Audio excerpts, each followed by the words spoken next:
Knockout is an instinctual moment where you feel like you've killed someone and you just feel like a monster. When I was a kid, I was a security guard. Pretty high intense thing because people are starting to stab you. Money, game, fame, girls, they're not games to be won. They're games you're committing to forever. I mean, I was raised a Jehovah's Witness, and they talk about Armageddon and the mark of the beast. I see the end of the world coming. I actually think it's gonna get worse. The woke mind virus, Elon Musk calls it. Those guys are getting radicalized.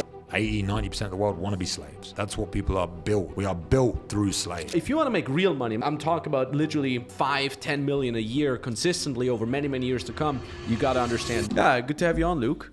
So you showed me around a little bit with the studio that you had. I mean, you've never done any, you told me earlier, you never really thought about doing podcasts, and then all of a sudden you went into the whole having a studio podcast business. What made you get into that? I mean, like I said before, I was in Dubai doing a podcast, and I got invited on a pretty big one. It's a guy called Mike Thurston. He's a fitness influencer, and I know a lot of people that he knows. So he reached out to me, and I was like, okay. I mean, I've done a lot of TV stuff through my fighting career, so I decided to do his podcast. It went pretty well, told a lot of funny stories, but I never thought about it in like a personal branding kind of way or anything like that. And then I went on another podcast with another friend of mine because he invited me on, and it went well. And he said, we should do another one, because we only booked out like an hour session, but we couldn't, it was fully booked for 3 months. So I was like, how's a podcast studio fully booked for 3 months? I never even thought of it as a business or anything like that. Yeah. I Googled Marbella podcast studio, and one didn't exist here. So as I see the transition of entrepreneurship coming to Marbella, more and more and more and more influencers and more people in the industry coming, I thought, screw it, I'm going to start one. So 3 weeks later, I had a podcast studio, and I don't know anything about YouTube. I didn't know anything about YouTube. I didn't know anything about you talking to me earlier about people in the industry, and you've been doing it a long time. And I haven't got a clue. I still don't have a clue. I'm kind of wrapped up in my own little world. But I thought, in reality, I didn't start this place as a financial thing. I started it because I thought it'd be good to meet other people in the industry as a networking tool, and it's paid back itself tenfold already in that regard. Yeah, that's sick. Because I was going to ask, did you have any experience in real estate before or anything like that, or in brick and mortar businesses? No, I mean, I owned a gym. I owned a gym and ran a gym, like an MMA gym, which I started maybe 10 years ago or 8 years ago, something like that. So that's the only real business which I showed up to every single day for years on end. But mainly everything else is online now, right? So I have not done that. But yeah, so I just jumped straight in. I mean, the thing is with fucking Marbella, man, it's like I worked out here on Monday at the what's it called, the paddle club? Yeah, Real Paddle. Everyone loves that place. And I'm like, it's full of dudes with insane bodies, and they're all filming themselves. There was like 4 dudes there filming and vlogging. And I'm like, okay, this is legit a hotspot for influencers, content creators. So it was actually a super smart move. And right now we're not in the peak. You know what I mean? It's like post the season. So you saw 4, it should be 40. You know, it's for like the Real Paddle Club is like, you know, when they say like Marbella starter pack, you've seen those things. You've got Player Padre, Real Paddle Club, and I don't know, probably Puente Romano. Like if you go to those 3 spots, that's like a Marbella starter pack. So no shit. It's a good spot, and I used to coach people there and train there myself for maybe like 2 or 3 years, but. I've lived here 10 years. So when you live here, that's like the transient place where everyone goes. And then it's amazing when you go. I call it like the human zoo, because you go there and there's just freaks everywhere. You know, like you said, insane bodies of every type. And then you've got the women that also look like men as well. So I saw some of those. It's an interesting place. And everyone videoing themselves, not wearing any clothes. But it's very difficult to go there and have a serious training session and get it done, because you're so distracted.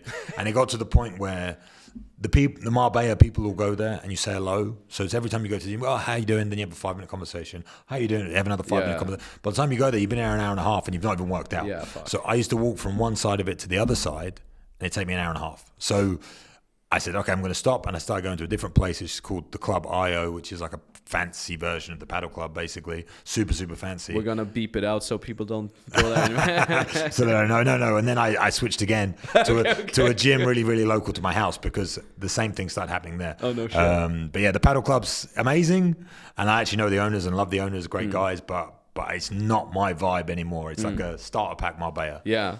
Because I loved it. I go there and it's like everybody's with their shirt off. I'm like, well, fuck yeah, let's go. And it's like when I go to like local gyms, if I'm in Cyprus or Helsinki, I'm like one of the dudes with the better body. And here I'm like, okay, fuck, I'm just some fat loser. That was some legit crazy guys.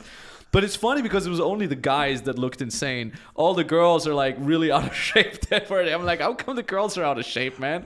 I think it depends what hour you go. So you have to time what time you go. What's there, the best time, just for research purposes? I wouldn't know. Yeah. I've just heard. But yeah, don't go early in the morning because I don't think the women get up that early. They live very pleasured lives out here. You know what I mean? They're looked after. So I would imagine that 12 o'clock till 2 o'clock is probably 11 o'clock till 2 o'clock is probably the prime hour. Okay, good to know. We'll note that down.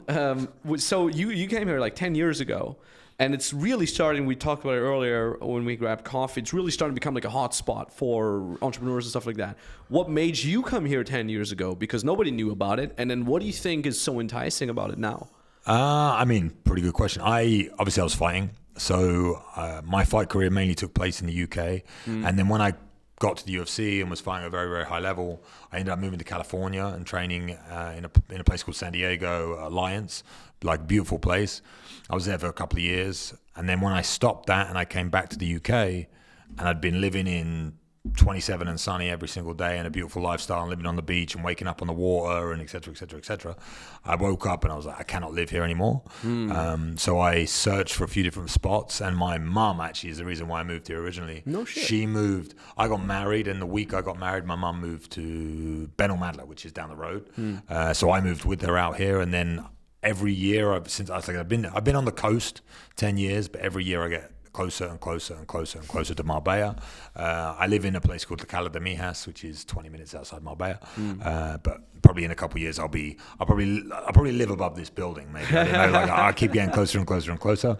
But yeah, it enticed me just because of the weather. But since then, and I've been here, I travel an incredible amount. And I cannot find a better place than Marbella. Like wherever I go, I've been to every hotspot you can think of. You said, talk about Dubai, talk about Miami, talk about Mykonos, talk about all these places. I've been several times. But I think the mixture that what we have here in Marbella is unbeatable because you have every part of it. Like you go to Dubai, everything's luxury, everything's crazy. Like cool, we have that here. But we don't, it's not the whole place. We have every bit.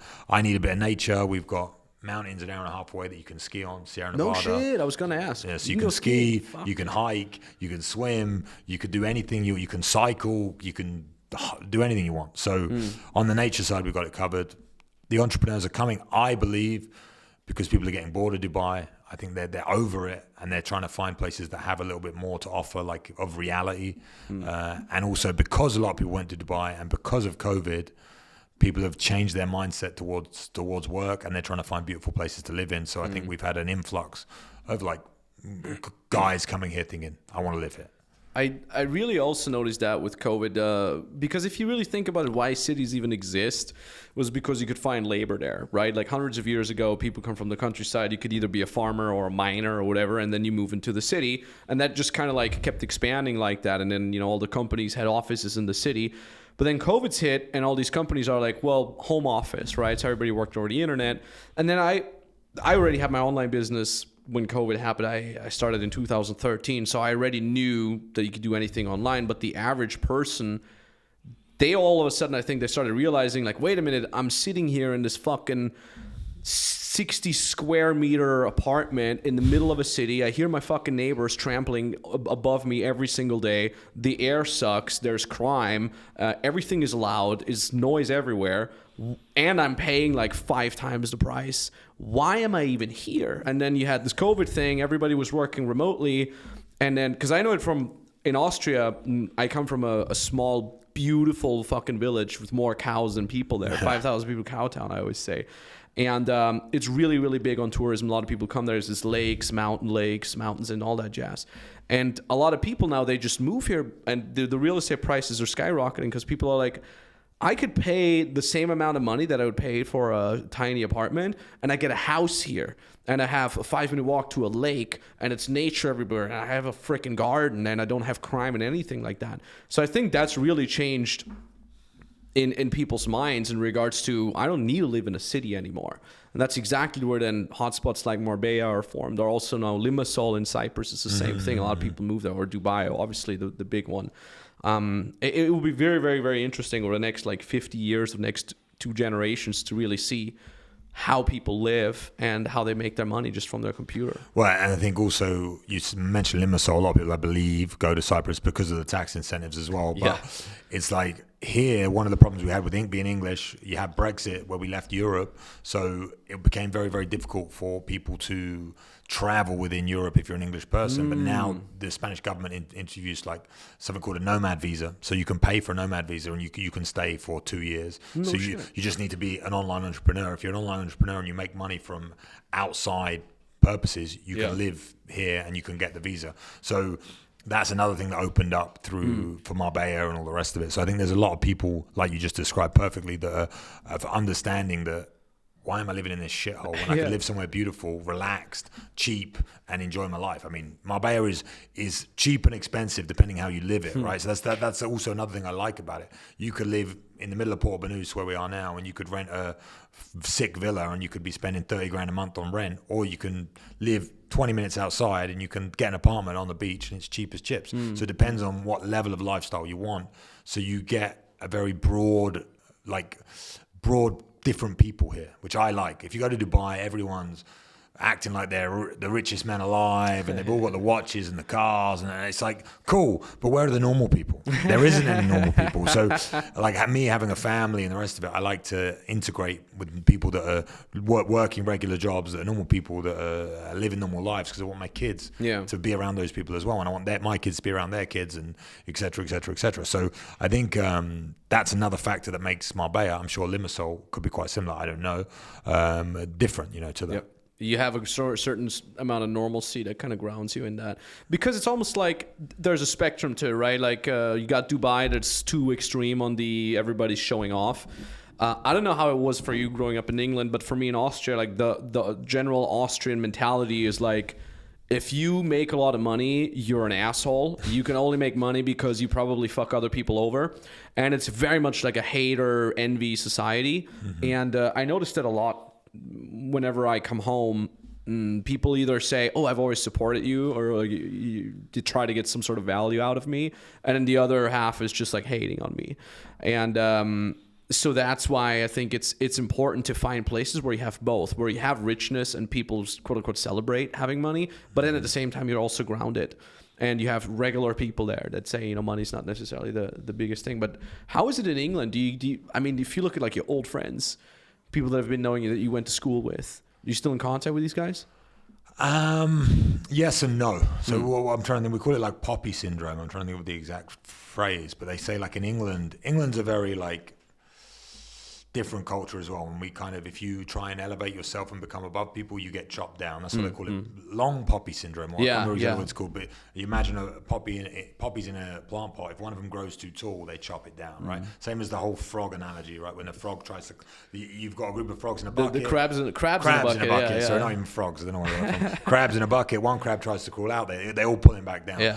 England's very similar to that, and it's also a very we have a great culture of comedy, like insults. So you can become very self-deprecating, and that's funny, right? Yeah. So if you are funny about yourself and you put yourself down, people like that. People like that you put yourself down. So I got into that habit very early on, and I think, to be honest, I think it's a worldwide I would say pandemic, like the way people are looking at themselves and they don't want to grow too tall and they don't want to live up to their potential. I believe it's instilled in us on purpose so that we don't live up to our potential. The only place I think that's not like that is America. Yeah. So America's the opposite. Like you go get it, you smashed it, but it's also false, fake. I think they say that, but that's not what they really feel. But they're told that over and over again. So I think having you just said it, like a balance. Half of the American people saying you can get anything you want, you can be whatever you want, and half of the people are saying fuck you, man. You need the balance. But yeah, my school friends, I had great friends at school, but I kind of outgrew them with the fighting, not with entrepreneurship, but from fighting. When I say outgrew them, I went on my own path, and they all went to university, and they all became relatively successful in their own right. But I went and slept on the floor and lived in a gym, and for two and a half years, did nothing but fight and train, and I didn't care about money. I used to live on £40 a week and eat the same thing every single day. The rotisserie chicken and rice from Asda every single day, half the chicken for lunch, half the chicken for dinner, and I'd split the rice and I would just train all day long. And then I got to the UFC and I went off to California, blah, blah, blah. So I lost contact with my social group 14, 15 years ago. Yeah. But my brother maintained that group. That he joined my social group, and he just got married a couple of weeks ago or months ago, whenever it was. And I met them all again I hang out with them all again for the first time in a long time. And they're all doing well. They're all living to what they consider like good lives. But I think they have been programmed to believe what they have is a good life.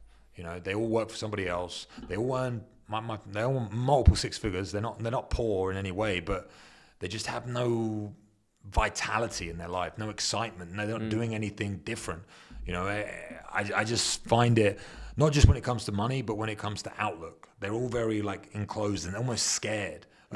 England at the moment is a very scared society. People are afraid to speak their mind. They're afraid to act differently. They're afraid to be different to the crowd, very, very much so at the moment, more than ever. Yeah. And again, I think that's done on purpose. So I wouldn't say my friends are in any way, my old friends from school are in a bad place. They're doing very, very well for themselves. A lot of them doing very, very well. But their mentality is so closed. And for them to to open up their mind is very, very difficult. It's very difficult.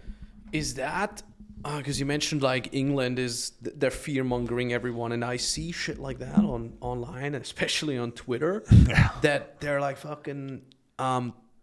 putting people into prison for the stuff that they're posting. Is that real? Is that an actual thing? That's real to my knowledge, yeah. So that's part of it, you know, and all of the LGBTQ stuff. And it's got to a point now where we talk about Brexit quite a lot, because if you understand Brexit, for anyone watching who's American or whatever, Brexit was basically a movement that made England leave the EU. And the problem with being a part of the EU was nothing wrong with the trade agreements and all the good stuff, but it was that we could not make our own rules. So we could not set our own laws in our own country. The laws had to be set outside of our country by someone else. And everyone in the EU had to agree with them. And you could get trumped. Your laws got trumped by the EU law, right? So the idea of Brexit was to break away from that and for us to make our own laws. And now that happened, and it has been shit on because the government that took control of the country, the laws that they set were not good ones for the country. So everyone says that we should never had Brexit, et cetera, et cetera, et cetera. It's like Brexit was a great idea. It was just followed through with extremely badly. So because of certain other ideologies that we could talk about. But what I'm trying to say is, since Brexit, and that being almost a fundamental ideology of being free and being your own autonomous place and being England and being Great Britain and being blah, blah, blah, blah, we have been funneled into believing in who you are is a mistake and that you should follow the trends and you should be normal, et cetera, et cetera, et cetera. The individuality has been broken down to such a small thing now that, I think being English or being British it's impossible to believe in yourself anymore. It's impossible. They make it so difficult to believe in yourself, and it's done on purpose. Because you said it's done on purpose. I get paranoid with these things. So I'm always thinking, okay, how much of that is on purpose and how much of that is planned by some sort of higher ups organization or politicians, and how much of it is just fucking random meeting opportunistic politicians who are well, everybody is in fear, let's capitalize on that. It's kind of like a chicken or the egg. Do you think that's planned, and if so, who planned it, and what's your take on that? Well, I think few generations enslavement of the population has always happened. And I think a lot of people are very, very happy to be slaves. And I think the mentality, you said opportunists, and I think that's probably a good way of looking at it. Most men on the planet, they want to be slaves. Even if they say they don't, and they want to have decisions made for them. They don't want to have to be free thinking. They don't want to analyze themselves. They don't want to look at bad points. They just want to live an easy life. They want comfort. So the way that we're enslaved is via comfort and via safety. You have to get the jab because it's safe. You have to do this because it's safe. You need to. It's just those mechanisms are put in place to allow those people move over to one side and be looked after. And it's a very leftist opinion. You know, if you're like want communism, basically, is what people are after. There's something deep within the human psyche that craves that, I believe. So when you say it's opportunist, I'm not saying that there's this huge government that runs the world and the shadow government and blah, blah, blah. I mean, even if you do believe in those things, I kind of believe in those things, but I think a lot of it is down to human nature. So I think they're taking advantage and opportunity, like you said, of the human nature that has been built within us. So it's not, everything's not planned and I think that people just, they put certain things in play and people gravitate towards them because it makes life easier, you know, and I believe most of the world deserves to be enslaved because that's what they want. And if they didn't, they wouldn't live the way that they live. And I believe that the school system's set up that way. I believe that most jobs are set up that way. They want you to sit in a cubicle and they want you to type and they want you to work. And I believe schools create workers and that's what is being, the guy comes along in government, takes the opportunity and goes, oh, look, these guys are all doing this anyway, let's do that. I don't believe there's some big dark force that's telling each politician what to do. I think it's just human nature. You know, when you see, there's this always they say about government, is they say, oh, the government would never lie to you. I'm thinking, I have 2 kids and I lie to them every single bloody day. And they're my kids and I love them with my whole heart and I lie to them every single day. Imagine having to run a population of 8 million, 10 million, 12 million people. How are you going to control those people? You've got to tell lies. So it's stupid to believe that the government's in your best interest. The government's in their own interest and people in power are in their own interest. And it's not so much a negative thing. It's just understanding it. And I think most people, even myself, when you peek behind the curtain, you're like, oh, I wish I didn't know that. Like now I've got to carry that around for the rest of my life. It's like the whole P. Diddy thing. Look at P. Diddy. Look what's happened to him. Like, I wish that we just didn't peek behind that curtain because I want to know all that shit. Whenever I idolize in any way, like look up to or I'm a fan of or talk about some guy like he's, oh, this guy's cool, look at him, blah, blah, blah. They're like, yeah, but he did this. I'm like, fuck's sake, I just want to enjoy the music this guy makes or the, you know, the game that he plays. Everyone's done something, you know. So yeah, that's a bit of a stress for me. I actually often think, if you look at it historically, there's probably some sort of cycle behind that. It's like people get oppressed, then they have really good times from being oppressed, and then they love it, like you said it, and then, you know, they're being lured in by the idea of safety and comfort, and then at some point that goes too far, like people give up too many of their liberties for safety and comfort, and then that breeds another generation that is sick and tired of that, and then there's like a revolution, and then people have more freedom again, and then they fight for that freedom, and they have a less oppressive government, and so on and so forth, and that then creates good times again, and then those good times create, you know, the saying, good times create weak men create bad times create strong men. And I think it's cyclical. My only question is that it's so weird, like how the fuck am I thinking about this shit all the time? I think like ever since I've gotten, like I'm 34 now, and I think like the last 7 years I started becoming more and more occupied with that, even though I should just focus on myself anyways. But I'm like, where in that cycle are we? I think it's when you get to a certain level of success, or you get to a certain level of freedom, or you get to a certain, like if you're in the, obviously Andrew and everyone calls it the Matrix, but if you're like just living a drone life, like an NPC and not paying attention, and you're just in it, in the game, it's like you can never think about it. But once you elevate yourself out of the game and you realize like you can sit back and you don't have to go to work every day 9 till 5, and you don't have to pay your mortgage, and you don't have to do all these stressful things, and you can just relax a little bit and you can look at how the world works, you think, this is fucked up. So I think you when you say the timing, you probably just made a bit of money, you just kind of relax a little bit, you're traveling a bit, you're trying to decide what to do with your life from a free perspective. And I think that's probably when you notice the shifts and the cycles. And I agree with you. I think there's definitely that cycle. I think understanding the cycles of life is probably one of the most important things that you could do as a younger man.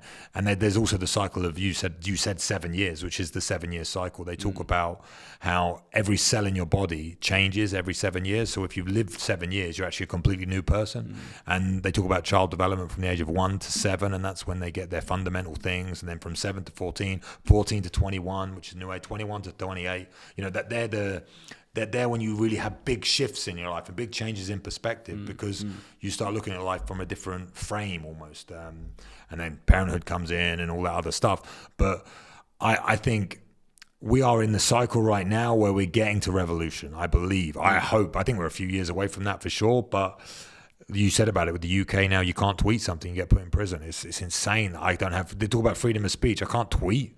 Are you inciting riots? I'm not doing anything. I'm just tweeting. Like, and I'm not saying some of the things that said are good, but it's much better to be able to say whatever you want than to lock everyone down and say, oh, it's for freedom of speech. You can't say this, you can't say that, you can't say that. Because then the people that are telling you what to say are controlling everything that you do and every interaction you have. So everyone's waking up now. I think we're and we could go to a different side of it, which is a very, very interesting to me. I was raised a Jehovah's Witness.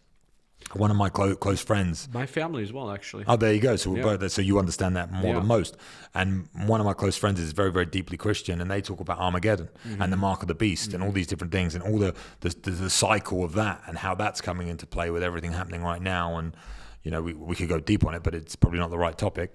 And I see that coming like. Well, the end of the world sounds crazy, but I see the end of the world coming in different governments. And you talk about the end of the dollar, the end of currencies, the end of America, all these things that are happening. And we talk about the UK, which in my opinion is like a microcosm of America, like the way that it's run. The UK is finished. Like, it's done. There is no way the UK is coming back. It was one of the greatest empires ever to exist, Great Britain, and it's finished. It's already been invaded. It's already been overtaken. It is now a Muslim nation. There is nothing we can do about it. We now have a Labour government that is only going to put us deeper and deeper into a hole. And I think those cycles, hopefully they're not, because you're in it now, you feel like the cycle's closed and it's finished. Hopefully the revolution comes. But I can't see it for the UK at the moment because the population's changed. Our native population is no longer British. It's changed.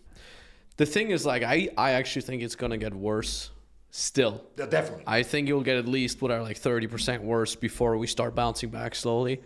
But then again, I'm like, because we're looking in, because we mentioned radical leftism and all that jazz, the woke mind virus, as Elon Musk calls it.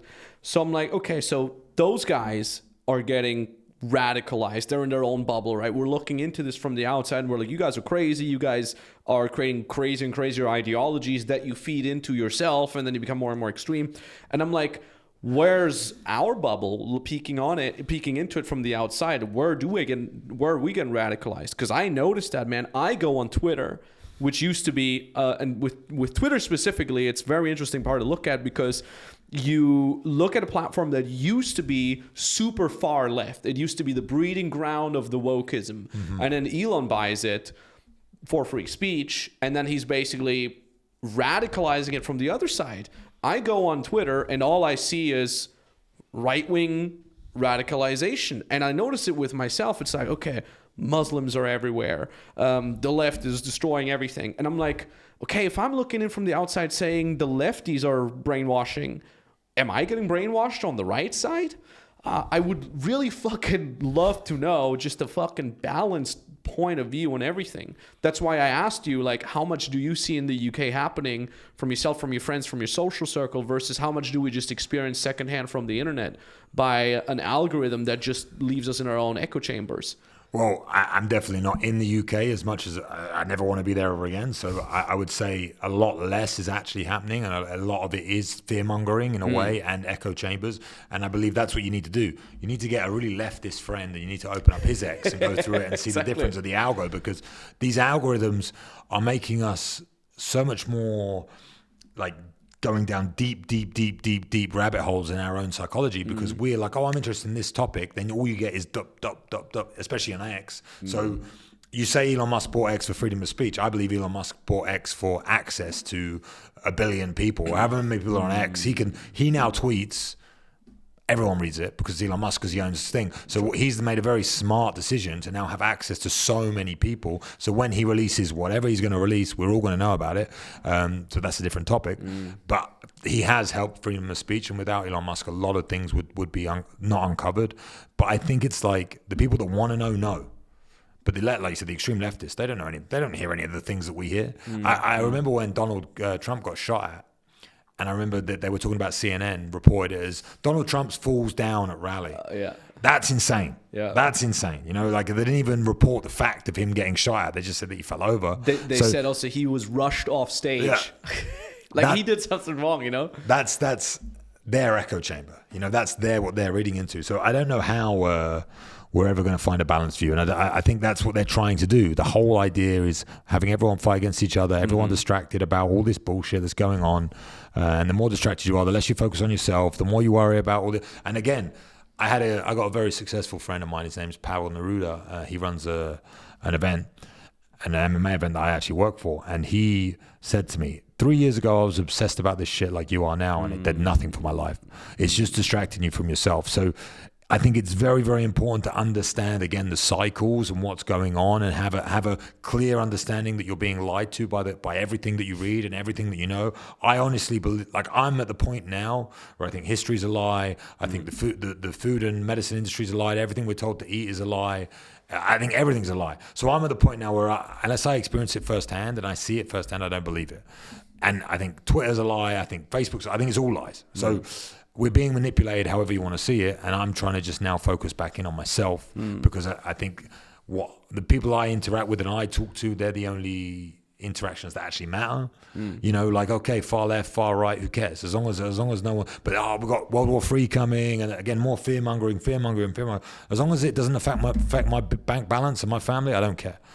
So I've taken myself away from it. Even when we said at the beginning, when it comes to creators and YouTube, I don't know any YouTubers, I don't know any creators, I don't pay attention to anything. I'm focused on my life, what I'm doing with my life, with my time every single day, and that's all I really think I can do for myself. Yeah, it's like this Sigma mentality that I've had, especially during COVID, where everybody was like, "Did you hear about the latest restrictions?" And my family and friends that live in Austria, they had to fucking wear masks 16 hours a day, and they couldn't even wear the normal. What were these special masks called? N24 or something? N26 or N24. Yeah. You couldn't wear the regular mask.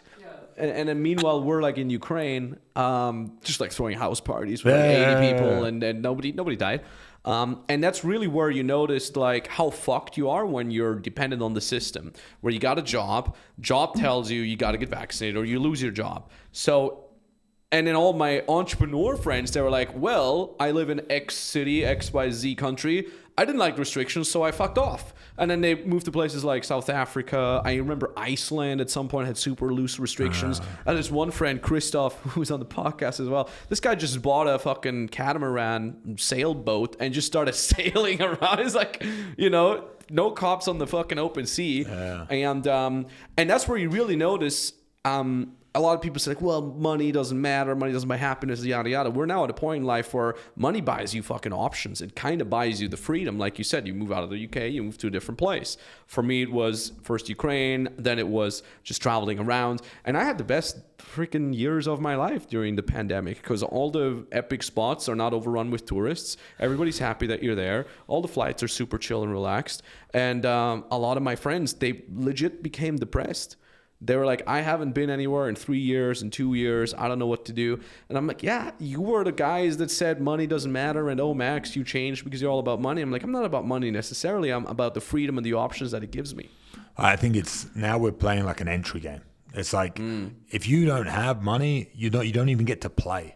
Life's done before it starts. So it's not about money buying happiness because that discussion is always bullshit. Because of course money buys happiness. It's like a retarded conversation. If you are poor and you have nothing compared to being rich and having everything, you are definitely going to be more happy. Yeah. It doesn't mean it's what life is about, and it doesn't mean that that's the value that you need to chase after only. Obviously, relationships are more important. Health is more important than money. You can have all the money in the world and have no relationships and have no health and be fucking miserable. So it's a stupid argument. But now, in the world that we live in now, money buys access. It allows you to fucking put a coin in and play the game. If you want to play the game and you want to do exactly what you just said, you want to lift yourself out of the dregs of society, which is what it is now. Living in the UK, in my opinion now, if you live in the UK, unless you are a banker that makes 20 million a year, what are you doing with your life? Because there's no advantage to being there. You said it. Cities were created. The reason London was it what it was is because all the money was there. People weren't there for money. They weren't there for work. They weren't there for industry. If there's no industry and there's no money and you can make money somewhere else, you want to live somewhere else. No one wants to be in London. Okay, they have all the theatre and all that. Who cares? They've got all the restaurants. Who cares? Very unimportant things. So if you want to play the real game of life and you want to risk it all and you want to enjoy yourself and you want to do things, that are interesting, you need money. It's reality. Yep. So if you're a young kid and someone's telling you, oh, money doesn't matter, money doesn't buy happiness, they're just saying that to you because they've got no money. That's it. It's it. So it's like the happiest moments of my life are not when I made loads of money. And again, money is not the thing that makes you happy. Making the money and becoming a better person that can facilitate those things is what makes you happy, right? Chasing the dream, blah, blah, blah. Everyone said this all a million times. But it's like the moments in my life where I've achieved something, like fighting in the UFC, fighting in Las Vegas, fighting in the O2 Arena and winning by knockout. It's a happy moment in my life that I'll remember forever. Like getting married, as much as people shit on it, is a happy moment in my life because it's an achievement that I've managed to formulate a family. Having children is a moment I'll remember for the rest of my life because I've formulated something, I've done something, I've achieved something. Making a load of money and then spending it on supercars and watches, you'll feel this for 10 seconds and then it'll be gone. And that's the problem. So what they're talking about when they say money doesn't buy happiness is they're saying when you have the money and you spend it, it dissipates very, very quickly because you need to. But if you use that money to fund a venture and you build yourself up to a certain level where you can capitalize and build something, an infrastructure, and help thousands of families, you're going to be pretty happy. So I think now, going back to the subject, is like the money allows you to play the game. So if you don't have any income and you're just stuck and listening, you have to do what the government says and you have to do what your job says, you're going to be miserable. Like I said, all my friends, they have to do as they're told. If you want to live your life to your standard and do exactly what you want to do with your life, you can't work for someone else and be told what to do. But it takes a very special individual to want that. And like I go back to, 80-90% of the world want to be slaves. They want a boss to say, do this, do that, do this, and I'll give you a shiny object at the end of it. That's what people are built. That's how they're built. We are built through slaves, through enslavement of whatever. So there's only certain people speak to me, and I'm sure you as well, about entrepreneurship all the time. Not everyone should be an entrepreneur. Loads of people need to work. Loads of people need to have normal jobs. And you can get loads of satisfaction and loads of joy and loads of enjoyment of having a family, raising the kids, and going to work every day 9 to 5. It's not the life I want. I want to be different. I want to. Even now, I'm searching to go into new industries and do cool shit because I want my life to be interesting. It's not about making more money. It's about having a life that is interesting. I've lived a pretty varied, interesting life. Traveled the world, been in many different industries. It's about. For me, because of the way my adrenaline glands are built and my brain is built, I need something that stimulates me. Otherwise, I'm depressed. And it's that too with, I feel like a lot of folks nowadays, they want to make money as easily as possible. But the problem is when you make money the easy way. Now, like let's say you invest in some shit coin and you get lucky. 1,000x within 2 weeks and you're like, oh shit, now all of a sudden I got like 500K. Yeah. The problem with that is you got the end result without the personality change, the positive personality change that usually goes along with it. So everybody thinks they want to make money easy. But in reality, what you actually should want is doing it the fucking hard way and eating shit for the next 2, 3, 4, 5 years until you get there. Because like you said, the moment where you spend money, it's cool and all, and maybe you'll enjoy the car that you buy for the first 10 rides, but then it fades out very, very quickly. But the character change that you go through, that stays with you forever. And it's that hardship that is necessary to even get there.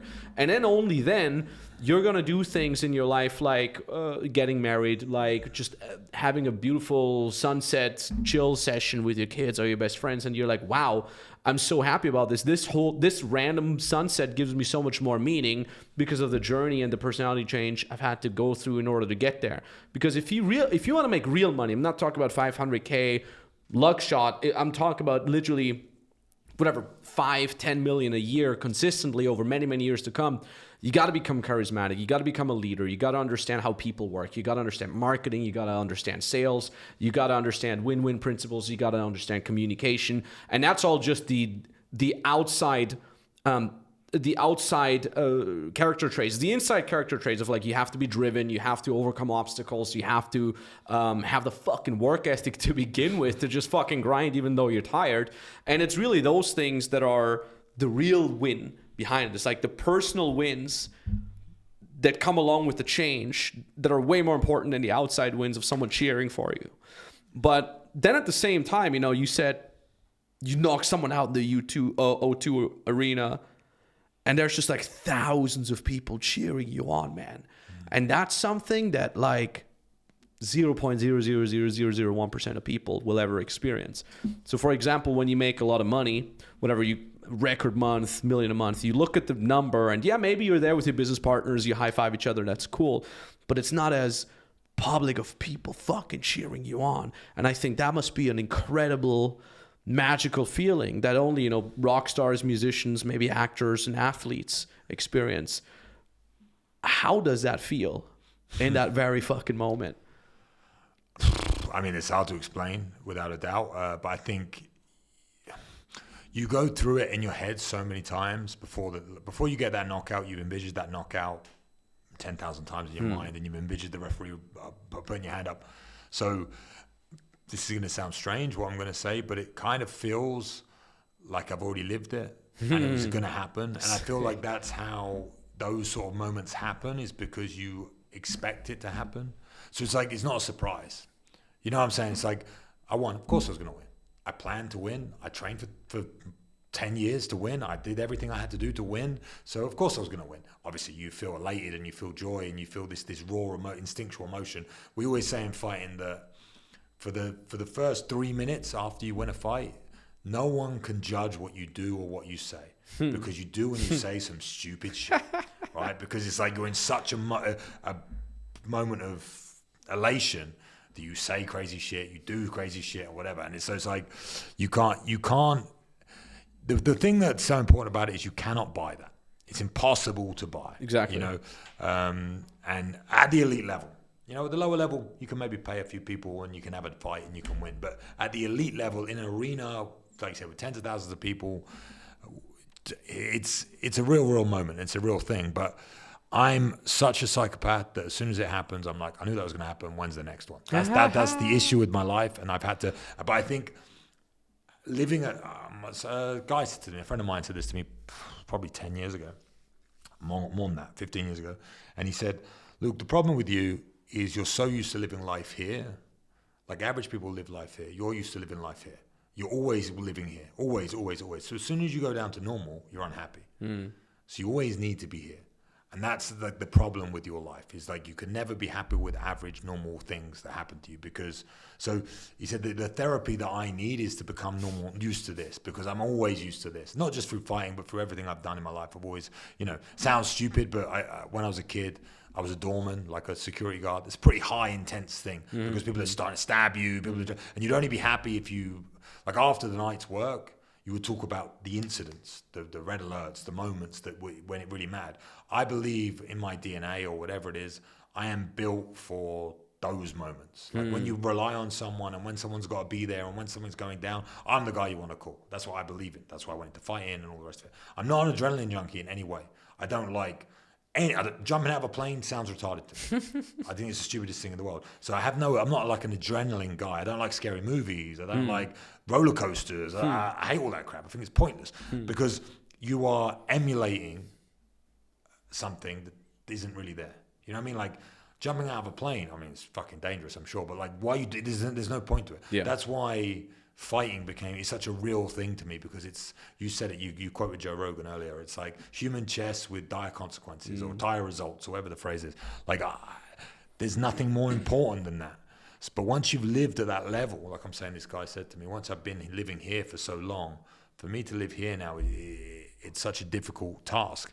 And you said a second ago, because you gave a big speech, I was thinking about a quote that was like, they talk about, I don't know what movie it's from or what book I read it in or whatever, but it's when you pray and you ask God for patience, God doesn't give you patience. He gives you the opportunity to be patient, right? So when you ask for resilience, He gives you opportunities to be resilient. It's like you have to earn it. You can't just all of a sudden He clicks His fingers and you're a patient person, you're Zen. No, you have to sit there and listen to your kids scream at you for hours on end, and you have to be like, oh, and then be Zen. It's like you have to be gifted the opportunity, and I think that's what it is. Money doesn't make you happy, but money gifts you the opportunity to be happy. Whereas if you don't have money, you don't even have the opportunity anymore to be happy. I think you used to, but you don't anymore. You're gifted the opportunity to be happy. So it's like you need to be on that platform to be on that level, and the only way you're going to get there is by earning. And yeah, I don't think that answered your question in any way. It but did a little bit. But yeah, winning by knockout. There's another thing in fighting, because in MMA you can win by submission, and you can win by knockout. I've done both at the highest level in the UFC, and they say, would you prefer to win by submission, or you prefer to win by knockout? Knockout is an instinctual like moment where you feel like you've killed someone, and you just feel like a monster. And submitting someone, you feel smarter than them. So you feel like, I always say, when you knock someone out, I never felt like I could beat them 10 times out of 10. But if you submit someone, I know that guy could never beat me. Like I would, if we were to fight, I would beat him every single time, because you outcraft someone, outthink someone. If I knock you out, I didn't get lucky, but you know, there's some luck involved, I think. So you don't feel you just feel that rush, that absolute rush. And yeah, I think one of the best nights of my life is definitely knocking out. Guy's name was Mats Nilsson. He's Swedish. Shout out, yeah. Mats Nilsson. I knocked him out of the O2, and it was definitely one of the best times, best moments. So Luke Barnatt actually inspires thousands of people around the world with his skill, and he's making money from it, and he's a total legend, as you know. And a lot of people ask me, though, Max, I have a gift, I have a skill, I have a hobby, I have an expertise, I have a passion. Even though I'm not a full pro at that yet, can I make money from that? Can I coach people? If so, how do I get my first clients? Or I already have some clients. How do I get more? How do I automate my coaching business? Well, these are the things I've actually been working with since 2019. We've helped over 3,000 people either start an online coaching business or scale and automate their existing online coaching business. So this is all I've been doing over the last years. And the cool thing is you can literally get my help and my team's help entirely for free. We offer free strategy sessions. All you got to do is apply for them. There's a link down in the description below. And in these sessions, we'll tell you, if you're getting started, what niche to put in, how to coach, how to get your first clients, where to post, and so on and so forth. If you're more advanced, we'll tell you how to automate your business, how to get 3 to 5 clients per day coming to you, how to sell higher ticket prices all the way up to $25,000 per client. It's really, really amazing. People really love these free calls. So down in the description, you can open it in a new tab. If the link still lets you through, it means we still have a spot open. So talk to you very soon. Let's do it. How much planning goes into a knockout? Is it more opportunistic? You see an opening, or is it like you study over the first couple minutes, first rounds, how he behaves, and then you're like, okay, I'm gonna feint here, I'm gonna do this, and then I'll knock him out? Every opponent's different, and every fighter's different. I would say that, like, for me personally, I would study trends and study movement patterns. You do that beforehand or in the actual fight? Both. But you would do it beforehand, and then you would practice combinations that would give you a higher percentage of landing the punch that would do it. And then it becomes more instinctual. So if you notice something about a way a man walks, moves, steps, lifts his hand, whatever, you would then train those patterns that you're going to move a certain way and you're going to do a certain thing. But then when you're in the fight, you would throw certain combinations that you would then read what they do. So Sick. It'd be like very, very basic, which for me actually works 9 times out of 10 in the gym. You jab the body. You notice if their hand does this, to try and block the body, either side or whatever, but you want it to be the lead hand. If the lead hand drops to try, because getting jabbed in the body hurts after a couple times, you then feint to the body, throw the right hand and it lands. It's super, super basic idea, but I would throw something and you're like a computer taking in the information at all times. So when I'm reading, I'm doing whatever, I jab to the body, okay, he didn't move. Jab to the body, he didn't move. Okay, that's not going to work on this guy. If you jab to the body and he does this and you catch him, you're like, okay, he's done. So that there's a lot of that comes into it, but it becomes instinctual, because any fighter who says, I do this, and it just works like that, they're lying. Because you're in the heat of battle, you've been programmed. You're programming your brain and your body to do those things. So yes, you practice it, yes, you do it. But for example, when I caught Nilsson, whether it was a head kick that I hit him with, it was like I drilled those patterns and those plans, and I did it and it worked. Great, but I didn't see something in the moment and land it. People would say that it's like marketing. Yeah, you know what I mean? Yeah. There's a famous knockout that I was on the Ultimate Fighter season 17. There's a guy called Uriah Hall that gets a spinning back kick, like spinning head kick, heel kick, wheel kick, and it's a brutal knockout, like one of the most brutal knockouts I've ever seen in my life live. The guy that goes down and he breathes like Darth Vader. He's like done, you know. And I remember, I never forget, like in the moment, I said to him, like, oh, what did you? And he goes, I just threw it and it landed. It was 10-second clacker. And And he just threw a spin and he knocked him out. But then in the interview afterwards, he's like, I could see that he was dropping his hand on that side.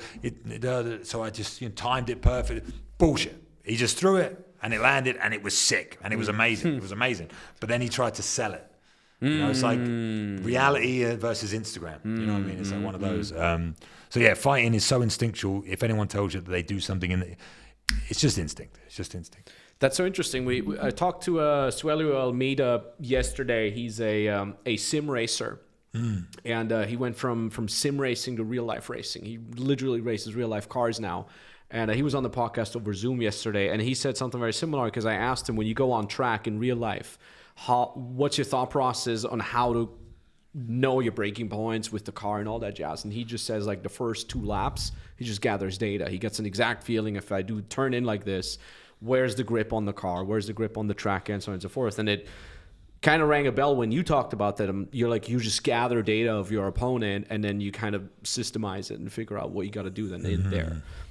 So when you say you look for openings, you gather data, and then you know where your hand goes, and then you can land the punch. Do you, before you get into a fight, do you strategize in terms of, I want to submit that person versus I want to win by knockout? Do you aim for something specific? I mean, everyone's different again, but definitely you have to strategize. You have to come. I mean, a very good guy that I coach and I train with as well is a guy called Lerone Murphy. He just fought Edson Barbosa in America. He was the main event of over 5 rounds. And he strategized to make the guy step a certain way. So the entire fight, all he cared about was making him step a certain way. Because if he steps a certain way, he can't throw a certain strike, right? Yeah. So he just wanted to put him on that foot all the time. Everything else, he obviously planned a lot of other things as well, but it's all about that step. So he was like, if I make him do that step, I'm going to win the fight. So there's a lot, that's like highest level you could think of. And Edson Barbosa is an animal. I don't know if you know who he is, but he's an animal. So if he could make him step a certain way, he knew he would win. So that's all he focused on, was making his feet move a certain way. So that's the depth you could go into when you talk about fighting. But yeah, for every opponent you fight, everyone has a different thing. And that, to be honest, most of my early losses in my career were because I made tactical errors. My biggest loss was against a guy called Mark Munoz, and I got battered.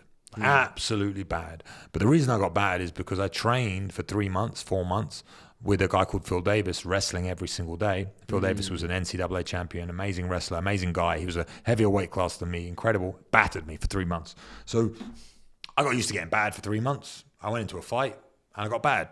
It's like, rather than working the things that would make me win, I was focusing on the things that would make me lose, right? So it's like, obviously you have your strengths and you have your weaknesses, but if I'd have just focused on my strengths, I probably would have been better in the fight than focusing on my weaknesses for 3 months, because I was never going to win those battles. Yeah. And I got taken down, I think it was 13 times in the fight. I got up 13 times, which shows that the work I did paid off. But when I stood up, I didn't even try and hit the guy, because all I was thinking about was the next takedown, was the next wrestling exchange that I was going to lose. So I went through. So it's funny that I've obviously been through all these experiences now, but when you're trying to win a situation, obviously I talk about fighting because it's a fight, but you should never lean or try and improve your weaknesses for that thing. You should always focus on your strengths and win at your strengths. And then when that battle is over, you should focus on your weaknesses. That's what I believe. So if you don't understand something, but you're going into a contest for that thing, don't focus on the thing you don't understand. Focus on the thing you do understand and try and hit a home run.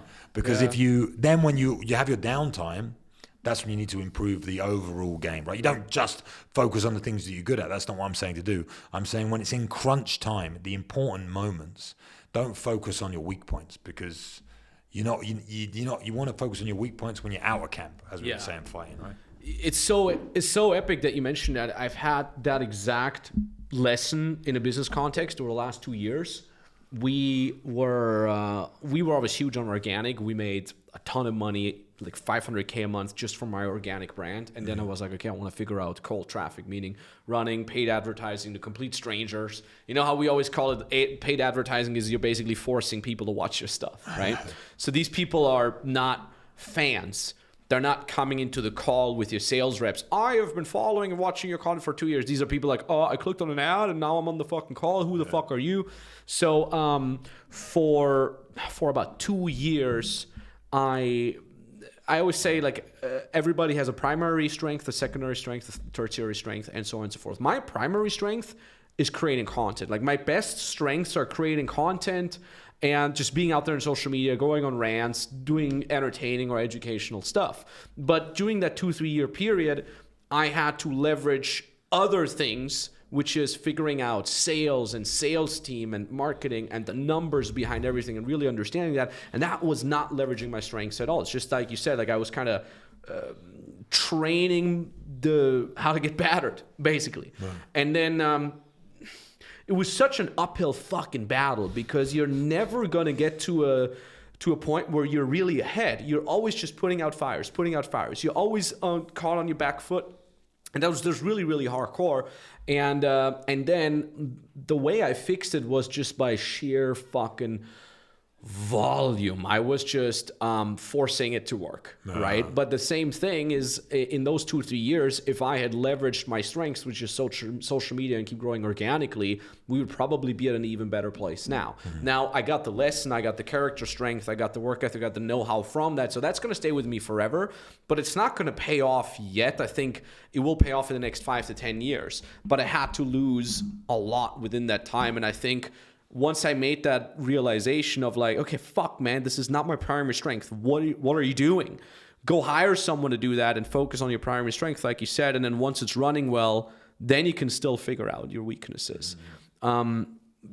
Just to get back to what you said earlier, you get battered.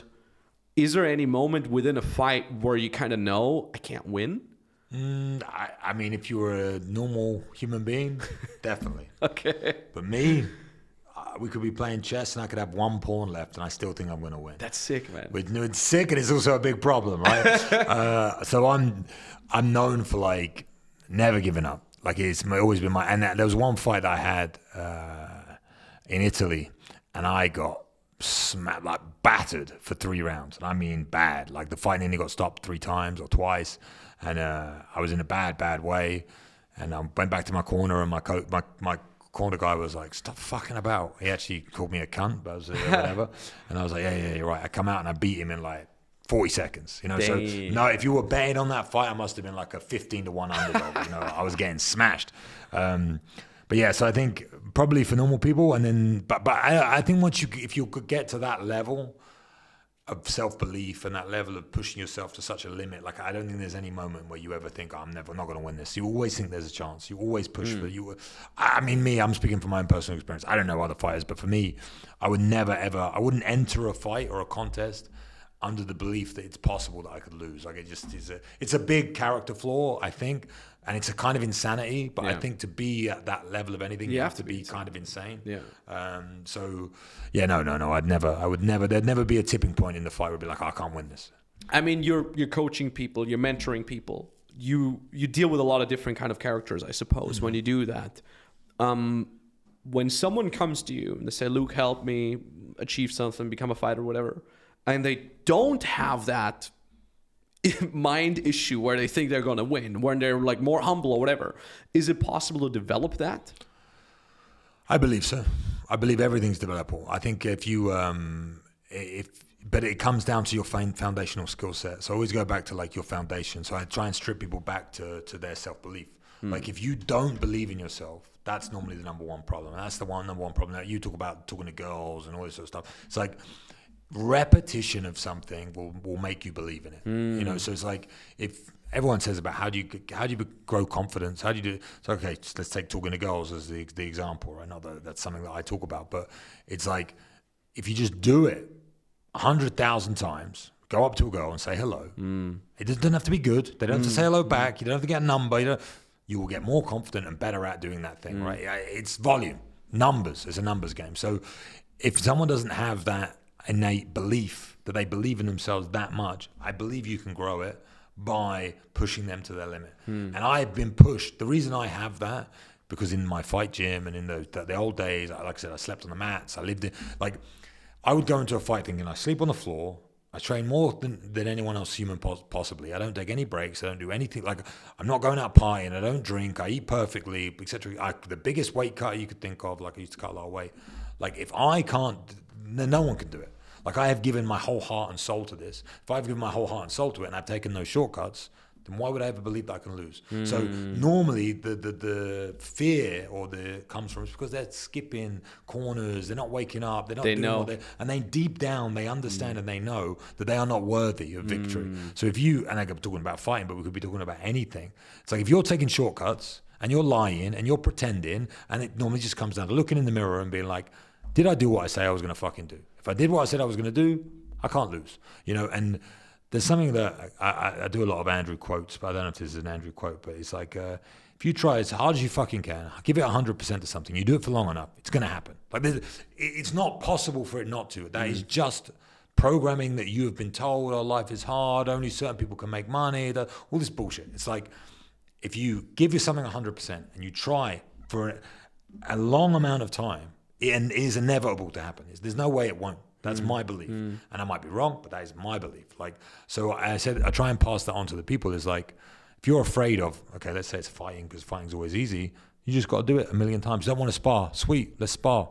And let's not just spar with one person, let's spar with 3 people. And then we do something called shark tanking, which is miserable. So you go in, you have 1 minute with, I do 1 minute with you, 1 minute with you, 1 minute with you, 1 minute with you. I'm exhausted. It's not fair. Yeah. I remember when I was a kid and I was training and I was fighting at Tsunami Gym with the boys, it would be me for 1 minute with John, me for 1 minute with Jack, we for 1 minute with AJ, blah, blah, blah. And about the 4th minute in, I started crying. I was like, this isn't fair. Life's not fair, bro. Just get on with it. So it's like, you have to push past those boundaries. And I think if you understand that, if you can believe in the fundamental basis that if I try as hard as I can and I do it repetitively and I do it for a long amount of time, I'm going to succeed, then you're unbeatable. And I learned that from doing exactly that in fighting, and now trying to transfer that into something else and doing that in the other thing. Yeah. And then so it's like, once you've done it once, you can believe in it and all the other things. If you've never done it, and you sit there and you're like talking to women. If you go up and talk to a woman, she's like, fuck off. You go, okay. And you never speak to another woman again. You then create a phobia and a fear of talking to females. But if you then go back out and do it to another 10,000, then you're okay with it. And once you've got a few numbers, then you can do it to the next thing and the next thing and the next thing. Yeah. So for me, the fundamental skill set is repetition. So it always comes back to, again, fundamentals, basics. Yeah, I think there's a gateway drug for every successful person that makes them get into something. For you, it was fighting, athleticism. For me, it was talking to girls. It's just this one thing that gets you into it. And like you said, and then you realize, oh, I just have to do it more. And then you gain the confidence from that. I always call it like, so for me, the way it was is like, I felt like I was in a room. I was stuck in a room with plexiglass. I could see the real world behind the glass, but I couldn't get there. And then I feel like as a guy in your early 20s or early 30s, depending on where you are, you often feel paralyzed. You see other people crushing it, but you're kind of stuck. You can't get out of it. You want to achieve things, but you don't know how, or you do know how, but you can't get yourself to take an action. And you're in this room full of plexiglass. And then when I started, because I was ultra shy, I would be in my early 20s, I would see all these pretty girls in the public transport sitting next to me in university, and it was like, I see them, but I can't go there. It's unachievable for me. And then I remember for the first time getting a number, like, oh wow, this girl that's clearly out of my league, I'm just this fucking dorky short Austrian, this plexiglass wall just vanished. And I could step out. And then there was a next plexiglass door of like, okay, going on a date with a girl and like actually making something happen from it. And like, oh, well, this plexiglass is also gone. And all of a sudden I'm in the real world and I can move around freely because that belief within me that I'm not good enough or I can't do that or the real success is reserved for others but not for me, all of a sudden that's been shattered. And I realized I can move freely in the world into any direction, move with any speed and go wherever I want. It's almost like a chessboard. Like all of a sudden you're like, I don't just move forward, but I can move anywhere the fuck I want. It's almost like a superpower. Andrew calls it escaping the matrix or peeking out of the matrix. And then because you've changed your belief system from I can't to I can, that's where you then start not only dominating one field like you did with fighting or I did with girls, but you then get into another field. For me it was, well, I've made $5 million a year, $3 to $5 million a year now. I could teach that to other people. I can go from being a dating coach to being a business coach. And in fact, I can take a hell of a ton of the lessons from the dating coaching into the business context. And all of a sudden you're doing this and now you're dominating in that also. And you just repeat that. And it's almost like it's the same game, but just a different color, just a different kind behind it. And then I think it becomes easier and easier with whatever you set your mind to. A great example of that is fellow Austrian Arnold Schwarzenegger, right? If you ever read his book, Total Recall, his autobiography, it's like, I wanted to be a bodybuilder. Everybody said it's not possible, but then I became it anyways. Then I was a bodybuilder. Everybody said, oh, well, you're bound to be broke your whole life because there's not a lot of money. And then I became an entrepreneur, made my first $1 million. And then I wanted to become a Hollywood superstar, and everybody said it's not possible. Then I became that. Then I wanted to become a politician. It's like the more games you master, the easier it is for you to master the next one and the next one and the next one. Because like you said, I think this deeply rooted belief of like, I can fucking do it as long as I show up every day and I don't lie to myself and don't trick myself and actually do the things I'm saying I will do. And that's what makes it really, really hella fucking interesting. Now, when you got into fighting, MMA wasn't big. Nobody fucking knew about it. There's no way you would have known that there's money or fame in that. So why did you go into that in the first place? Because you're tall, you're athletic, you could have done basketball. I played basketball. And, exactly. Yeah. But I think it's all down to one person, and my friend who was a guy called Jack Mason. So I was working basically I started off when I was 14. I worked 3 jobs, and I was like I wanted money, so I just worked. I left school a bit younger than I should have, and I was just work, and I ended up working about 16. I was a barman, and then I became a cocktail barman, and then I was a cocktail barman at a bar. I started as a bar hand, which is someone that collects glasses. So I collected glasses, walking around the club, collecting dark glasses. Then I was a barman. Then I was a cocktail barman. And when it comes to wage, I'm talking like the difference between making $4, $5, $6, and $7 an hour. The cocktail barman made the most. And then I was like, the only person that makes more money than me is a bouncer, a doorman. You know, so they were making like 10 or 11 pound an hour. So I was like, okay, I'm fucking 6'6", I'm a skinny kid. I was a bit of a rough kid. I was like, I could do that. So I became a doorman at 18. And the guy I ended up working with was a guy called Jack. And Jack was like the man about town. You know what I mean? Like, he was a cool guy. So I was hanging out with him and I'm working with him, and we used to work the door together at the front. And he had 25 cage fights. And at this point, I was like, he's 5'10", built like a brick shit house, but you don't see that underneath the suit. I was like, I'm 6'6", I'll smash this guy, no problem. So I used to always joke with him about like beating him up. And he was like, well, come down to the gym. So because of that, I went down the gym and I ended up training with this 5-foot guy, basically. He wasn't 5 foot, but his name's Robbie Olivier, my old coach. And he threw me. I was like 90 kilo, 6'6", young kid. I went into this gym and it was only pro fighters back there, really, really rough, like spot. I got beaten the fuck out of. And I remember like saying that I was going to beat the shit out of Jack and all this sort of stuff. And then this little guy beat me up, and I'm sat in the car on the way home like... yeah, right. You know, like I had to like swallow my pride, but I couldn't. So me being who I am and me having the fucking, I don't know what you call it, like God complex or whatever you want to call it. I was like, I cannot walk this earth knowing that there's a kid out there that weighs 70 kilos or 65 kilos that could do what he did to me today. So I need to train. So I got addicted to the fact that I needed to become better, like in a different way when it comes to fighting. So I wasn't interested in becoming a UFC fighter. I just wanted to be able to defend myself against other people because I felt like shamed by this. So I started. So again, Jack used to travel. I'm from a place called Essex, Chelmsford, and we used to travel to Cambridge, which was about an hour and a half away. He'd do it twice a week, every Tuesday and Thursday. And I was like, I'm coming training with you every Tuesday and Thursday. And he was like, yeah, all right, whatever. Like, a lot of people had told him that. So he used to work in London and I used to work in Essex. So I'd be at the train station when he would finish work. I'd have to meet him at whatever time, I can't remember, like 5:20 or whatever it was. And then we would drive to Cambridge an hour and a half. We would train for 2 hours and then we would drive back an hour and a half. So it was like a long old time, you know what I mean? And I remember we were about 6 months in, or maybe 5 months in, and he said to me, like, you're still here. Like, I'm the only person who said I was going to train. I was going to come every Tuesday and Thursday, and I never missed a session, never missed a day. I was always there, went there, got beaten up, came back. Went there, got beaten up, came back. Went for months and months and months. Then I started picking up different skills, started boxing and Thai boxing on different days, going to the gym, and it just got to the point where I was so involved in this thing that I had my first fight because everyone I was involved with was fighting. So I did it for, and I think that's the problem now. You said it, like there was no fame in it, no money in it, no ideology in it back then. Now there is, and everyone fights because they want to put a fight on Instagram. Or they want to show girls that they can fight. And people didn't want to know me because I could fight. Like, it was the complete opposite. It was like they thought I was a psychopath. I'm a cage fighter. Oh yeah, don't talk to that guy. You know. Now it's like, oh, I used to fight in the UFC. Oh, that's interesting, because Dana has made it into this incredible thing that it's become. But yeah, I did it as an internal journey rather than an external journey. I talk about that quite a lot, about like doing what you want to do because you want to do it, not because you want to be seen doing it by other people. And I think, I don't want to say, like, I think life's a lot harder now for young guys with how the world works.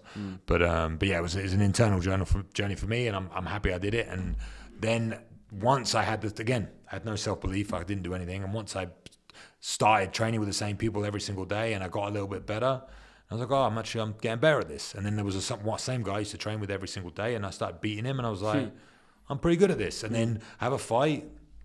I had my first fight. I got my jaw broken, but I won. Oh, shit. I was like, okay, I'm getting better. Second fight, I lost. I actually fought Andrew in my second fight, which is how we met.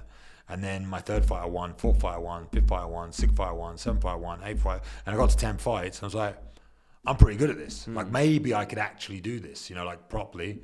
And then I turned professional, and then my dream was to get to the UFC. And then I set myself goals, and then I had this whole system that I created to make sure that I'd be training properly and that I would get to the UFC, and I did it in 22 months. So from actually deciding that I want to accomplish something, I did it in 22 months. I thought it would take me 3 years, but fuck, man, it was like probably the fastest I think anyone has gone from turning professional to fighting in the UFC ever, still to this point.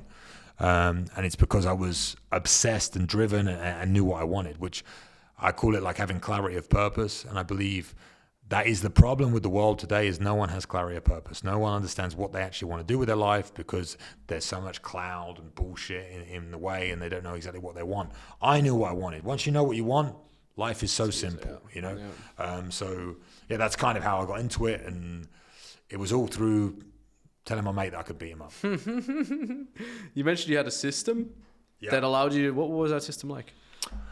So it has a lot to do with, like, that sounds gay when you talk about like daily routines, but it was a lot to do with my vision of who I wanted to become. I used to do affirmations. I actually sell it now. It's called the Ultimate Fighter's Edge, which is like a product that I have online, which explains to people how I built out this system where I would have daily affirmations, daily goal setting, training journaling. So it'd be like, what a lot of people think about is they think, I want to become a UFC fighter, or I want to become a fighter, or I want to become a boxer, I'm going to train really hard. Cool. Okay, so now I'm going to train really hard. Every session they go to, they rely on, again, external forces teaching them how to fight. So they rely on their coach. This could be not just fighting, it could be sales, could be whatever. Like, okay, I'm going to go to this boxing match, and I'm going to rely on my coach to tell me exactly what I need to do to become a better fighter. And you need to remove that, and you need to put everything on yourself. So you need to believe that you are going to a training session to achieve something for yourself. Yeah. So I would write down an objective for the session, what I would want to achieve, how I would want to achieve it, how I felt before that session, how I felt after that session, if I achieved the thing that I wanted to achieve. So then I take the power away from the coach into my own hands. So I'm the person who's going to a session that needs to achieve something from that session. I'm not letting him teach me something. I am learning something. And I would do that for every single session. So there's a lot to it. Like it's like a 28 section thing that I teach, and the main part of it is having clarity of purpose, which is understanding why you want to do it, who you want to be, what you want to do. So it doesn't have to just be fighting, but anything that you want to do in life, understanding why. And that's a very, very tough question, and it leads you down some horrible avenues most of the time. But yeah, so that's kind of the system that I put in place, and it came from reading a lot of books. Again, back in the day, I used to sleep on the floor. Didn't have TV, so I used to read like a lot. I used to make notes, used to write quotes, all that crap. But yeah, the system helped me an incredible amount. And I obviously overtook everyone else in the gym that I was training with. All of a sudden, I was the guy who was winning. And people were like, what are you doing? I was like, I'm not doing anything. I'm just focusing. And it's like going to the gym and doing bicep curls and never writing down how much you lift. Like, you never know if you're improving. Like, if you don't know if you're improving or not, it's more dynamic with fighting, because it's harder to tell, but you can gauge and quantify things. And I believe quantifying is an extremely important thing in all of life, That clarity of purpose part is really important.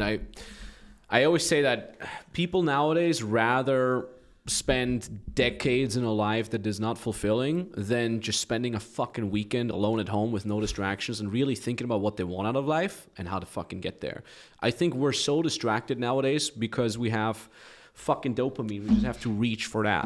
And we're so addicted to everything, to getting distracted, to getting lulled into something that next thing you know, 5 years have fucking passed. I mean, COVID, right? Everybody thinks COVID was like last year. No, it was fucking 5 years ago, 4 or 5 years ago already. So time flies faster and faster and faster because we're spending it more and more distracted.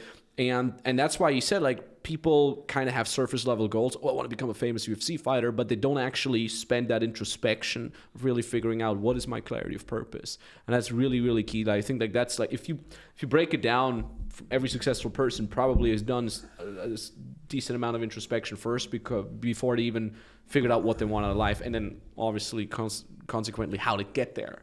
But that's the reverse engineering part of it. That is the end, right? So you say you want to be a famous UFC fighter. Okay, how are you going to get there?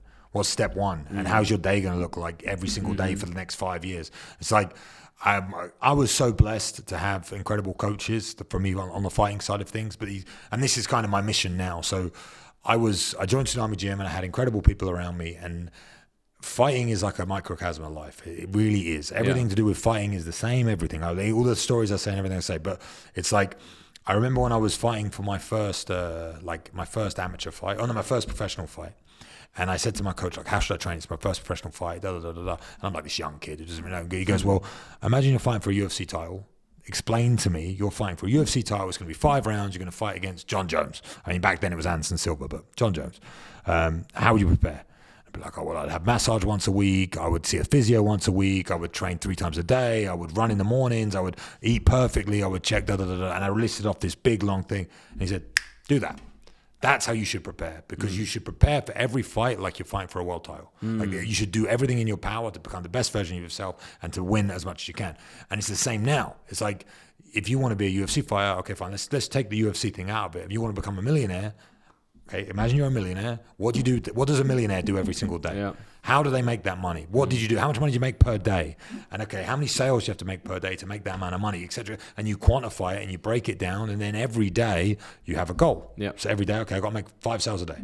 Okay, it's like, okay, I got to make 5 sales a day. I only made 2 today. How am I going to make 5 tomorrow? I need to make 7 tomorrow. Whatever it's going to be. And that's reverse engineering your goals. And I think no one spends a weekend away from their devices just thinking about, okay, I work in a shitty job, I got 2 kids, my family is starving, things are getting, I tweeted this the other day. Everyone complains, I hear it all the time, everything's getting so expensive. I don't hear anyone talk about, how am I going to make more money? They just say, everything's getting more expensive. Okay, so how am I going to make more money? If everything's getting more expensive, you need to make more money. How are you going to do it? Think about it, reverse engineer it, blah, blah, blah. And the answer is not continue doing the job that I do now that I don't make enough money from. It is not. It's showing up to work early. It's leaving late. It's making the sacrifices that you don't want to do. Even if you want to work a 9-to-5 job and you want to be a slave and you want to have a boss and all those things, fine. Be the best that you can possibly be. Go to work early, leave work late. Don't take a lunch break. Do these things for 6 months, 5 months, whatever. Your life will improve vastly compared to just not doing shit. You know what I mean? It's basic. It's basic things. It is very basic. We get this so many times where people come to us, they want to be consulted in their business, right? They're making whatever, 5K a month, 10K a month as a coach. And they're like, how do I make 100K? How do I do this? Like, what special thing do I do? Like, what kind of ads do I run? And I'm like, what's your numbers? What's your closing rate? What's your show up rate to the people that are closing call? Where are you getting your leads from? What's the click rate? Like, they don't even know the fucking numbers. So I'm like, just like you said, like, you got to quantify it, you got to systemize it, you got to look into it. It's like, where is the tweak that we need to make in order to get more leads, to get more closing, and so on and so forth. And it's very boring, basic stuff. It has much less to do with like create a great marketing campaign. It's just like know your fucking numbers and what do we need to increase? Which one of these dials do we need to dial up in order to go from 10K to 20K, 20K to 100K, and so on and so forth. And then it actually goes very, very quickly. You see someone come in with making 50K a month, within a couple months making quadruple the money. And then the thing is too, it fucks with people. When it goes too fast, people freak out and they're like, okay, I need to get myself back to an amount that I'm comfortable with, because they kind of freak out with that. Did you ever have a sort of, because you said like, very narcissistic. I win everything. Did you ever have moments where you're like kind of freaking out because things went too fast? I mean, I think that I was always looking forward, never looking back. So I don't think so for me, because I think that was one of my problems that after fighting I had to readdress, and I never enjoyed anything. That was my issue. Like I said, I won in the O2. Like, looking back at it now was an amazing moment. At the time, I didn't give a shit. I was thinking about the next place. I didn't savor or enjoy anything. And I speak to a lot of people in my industry and successful people. They're very, very similar. Yeah. And they're like, yeah, this happened, but I was thinking about this. Yeah. You know, I want this. So, and that kind of pushes you there. But I think it's a big issue, and if you continue that way, you can burn out. And you mentioned Arnold Schwarzenegger earlier, and I think that's something that I implemented after my fighting career, is the rule of 80%. So Arnie talks about the rule of 80%, which is like, you set a goal. Say that goal is to knock my guy out in the UK or whatever. It's much easier to do it in money. I want to make 10 grand a month. I'm making 2 grand a month. I want to make 10 grand a month. That's my goal.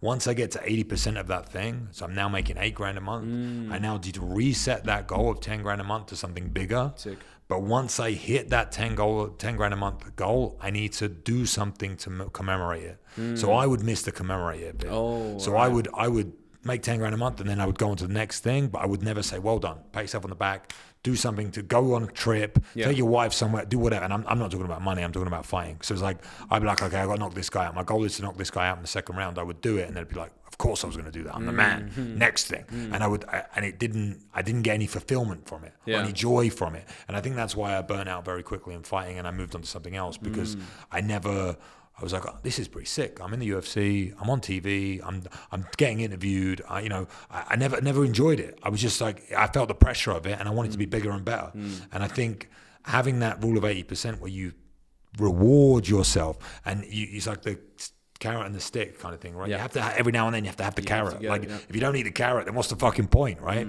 And you can keep pushing yourself and pushing yourself and pushing yourself, but I don't think it's a healthy way to live for that long, right?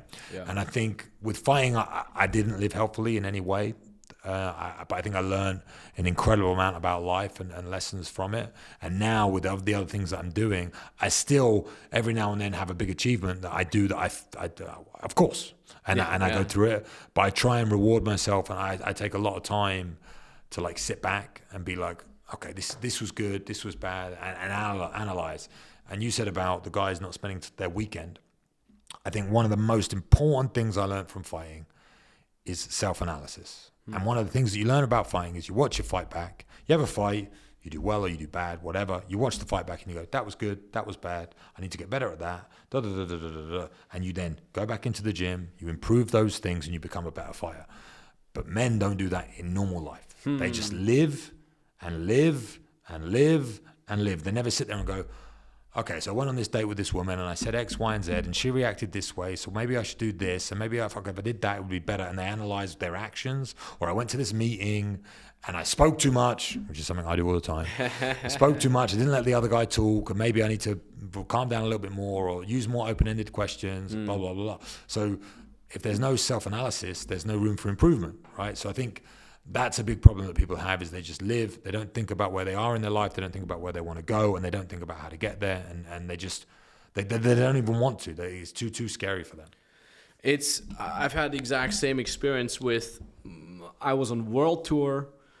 Funny enough, I made my first million and I didn't even care, right? It's like you said, it was the goal the whole time. And I'm like, oh, I hit it. Yeah, whatever, back to work. Like literally like, yeah, whatever.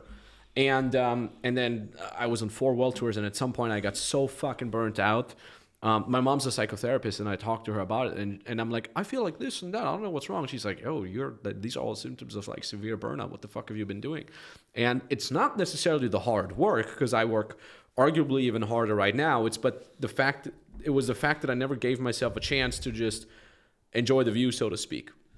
I was just always next peak, let's keep grinding, and never like just really fucking arriving somewhere. And I traveled the world, but I never actually traveled. I was never there. I never allowed myself to fucking arrive. I was in New York 4 times before I even left my fucking hotel room or the 7 rooms. It was so fucking crazy.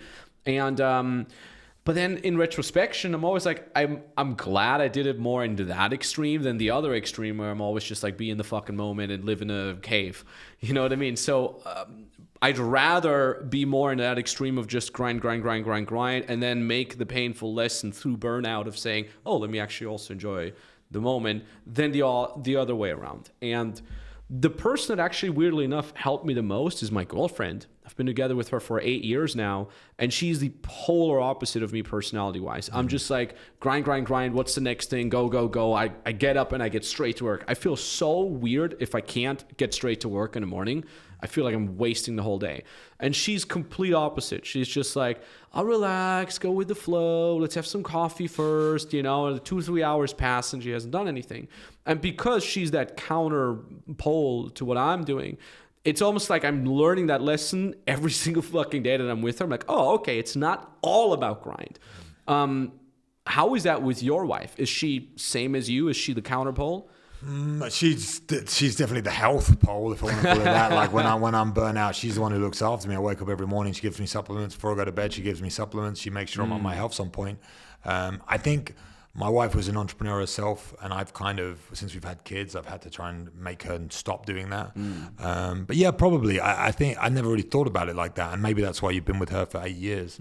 But yeah, I think she sets the foundation for my life to be the way that it is. Like I said, I've got kids. Last year I traveled 270 days, so I'm not home that amount of time. So she gives me the foundation to be able to thrive from and work from it and be completely myself from.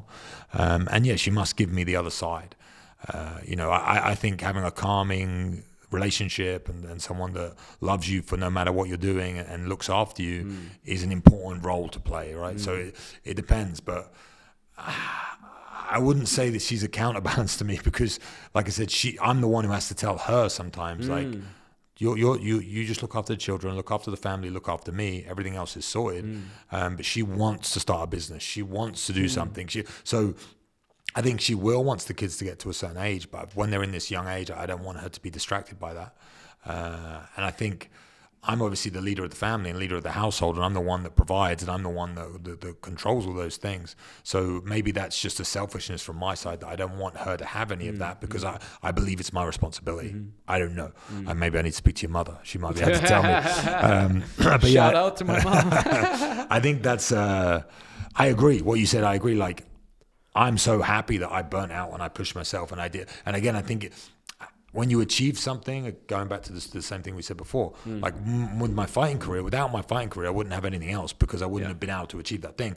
But without burning out and doing what I did and pushing myself through all the things, the boundaries, it's like, then I wouldn't have got there. So now it's so easy to say retrospectively the things that you should have done better, right? And I think that's a big problem with the information world now, and the fact that most young men will listen to stuff like this and they'll be like, oh, to be successful, maybe I need to think more about the 80% rule. It's like, no. What you need to do is you just need to work, in my opinion, as well. I think if you and you learn on the job, I think that's a lot of it. I think the people that overthink things and procrastinate and try and it's when you get to a certain level of success, you then need to reevaluate, and try and make changes. Because most people, as we said before, are cutting corners, are looking in the mirror and not doing what they know they should be doing, are lying to themselves, lying to their family, going to work or just sitting there and not actually doing any work. It's like if you are busting your ass from the moment you wake up to the moment you go to sleep, then you should take these lessons on board, maybe. But I think before that, you need to just bust. You need to just bust your ass and train. Or work. It's like everyone says to me about sparring. This is a different subject, but like, oh, how often should you spar? That's a question I get asked a lot because there's this whole movement in fighting where sparring's bad for you, you get brain damage, you get CTE, all this sort of stuff. I'm thinking, okay, what is the point of you? What do you want to achieve? If you want to become a world-class athlete that's not afraid of anything and will fight to the death, you need to spar a lot. But once you've passed that test of being a tough guy, of understanding how far you can push your body, of having no fear, of being in the fight and never believing that you're going to lose, even if you get there, then you should maybe not spar so much. But unless you go through that and you go through the hardship of sparring fucking 3 times a week, every single day as hard as you can, like, unless you go through that, then you can't go through you can't have the easy side. Yeah. So it's the same with all this stuff that we're saying. It's like, if you want to become a professional fighter, you should spar every day. In my opinion, start with you spar every day until you know you're not scared, because people are scared. Trust me, everyone's scared. So it's like when you walk into the cage and you step in there, and you're like, I don't give a shit what happens to me today. I've been through everything. Fuck. Then man. you should probably slow down the sparring, right? But to get there is hard. Yeah. So you have, but the problem is that the young kids are listening to these goats who are saying, yeah, I don't spar. Like we got a 12-week camp. I'll spar once or twice in the 12-week camp just before the fight to make sure my timing's on. So yeah, but you've been training for 20 years, sparring 3 times a week, putting yourself through hell. This young kid's never done that. So it's the same with every part of business and every part of life. I don't know. I really need to know this quote and understand this phrase, but it's like you have to experience it. You can't be taught. It can't be taught. You have to experience it. It's like I said about if you ask God to be patient, God gives you tasks that make you patient, right? You have to go through the thing. So a lot of people don't want to go through the thing. Exactly. They want to just be taught a secret. There is no secret. Just do the fucking thing. You know what I mean? It's there's this epic stoicism quote. It's like, what would have happened with Hercules if he had never gone through hardships and never was forced to fight all these monsters? He would just wake up in the morning, turn in his sleep, and go back to sleep. And that's kind of the whole idea behind it. Like the work ethic part is huge, and I'm blessed with, at least as long as I can think, I've always had it. I've always had like this inner drive, and if you don't have that, you have to fucking teach yourself that. And the thing is, if you really want something, you kind of have to enjoy the process of getting there anyways, because if you're just there to cross the finish line, you're not going to fucking make it. And it's very, very, very, very fucking dangerous, because that's all you see on social media. You only see people on the other side of the finish line. Look at the money that I have. Look at the girls that I have. Look at the success that I have. Look at everybody knowing me. But people don't show the fucking grind. And also it's a winner's bias. We only see the people who are succeeding. We don't see the people who are fucking working on it. And just like you said, oh, so-and-so UFC fighter only spars once in a fucking training camp. Well, you cannot emulate people. You cannot do what people are doing that already have what you want. You have to do what people are doing that are also working to get that. So a great example is fucking Warren Buffett. I get this so many times. People are like, well, Warren Buffett says you should diversify your portfolio and invest in many different things at the same time. Yeah, but Warren Buffett is one of the richest people on earth, okay? When you're making freaking $5K a month with your business, go all into that business until you're making $100K a month, because it just has the highest upside, and you're not even maximizing what you have right now. Don't put $500 into crypto and $500 to the stock market. You're not going to do anything with that, right? So you can emulate what Warren Buffett does when you have a bigger budget. But for now, go all in on this one freaking thing. Diversification is bullshit. It's Yeah. absolute bullshit. And it's the same when you come to diversification of time and energy. And people talk about balance, and it's all bullshit. You don't need to balance. You don't need a balanced life. If you want to be successful, you don't need a balanced life. That is a lie that you are told by people that don't want you to be successful. I don't understand it. Like, you are in competition with everyone else in the world. The only way you beat them is more output. Yeah. That's it. Yeah. That's it. So it's like, if what you want to do, I talk about this a lot as well, but it's like, in any field, in anything that you're doing, in anything that you want to become great at, you need to find 3 people. You need to find someone better than you, someone at the same level as you, and someone below you. Yeah. And the people that are better than you need to listen to. The people that you're the same level as you need to compete against. And the people below you need to teach. Because when you teach people below you, you learn more about yourself. You learn more about the industry. It's like teaching someone how to punch. Again, how everything comes down to fighting with me. I know how to punch. Do I know how to teach someone how to punch? It's a very, very different mechanism. I do, because I spent years learning how to do it. Learning someone how to do something, teaching someone how to do something, learning how to do something, teaching someone how to do something will always teach you more than it teaches them, right? Amen. So if you're competing against somebody in any field, whatever field it is, that is the guy that you need to beat. Once you beat them, you move on to the next one, onto the next one, onto the next one, until you're trying to beat the guy that's teaching you. That's the whole, your master becomes your student, or whatever it is. So it's like, whatever you are in, you listen to a guy better than you, you compete against a guy the same as you, and you teach someone below you. There's so much value in teaching other people. Amen. You feel good about it, you learn from it. And I always say, again, I'm going to use Andrew as an example, because Andrew has the War Room, he has the Real World, he has all these platforms. So the War Room's got a couple thousand people in there, and he's like the head of the pond, you know, or the head of the tower. And I say, yeah, it must be. He's like, that is pressure. That makes him better, because he has to teach and talk to people and explain to people. He's still got to stay at the top. You know, you have to stay at the top. If you're going to teach below, you have to stay at the top. So it pressures you to become better.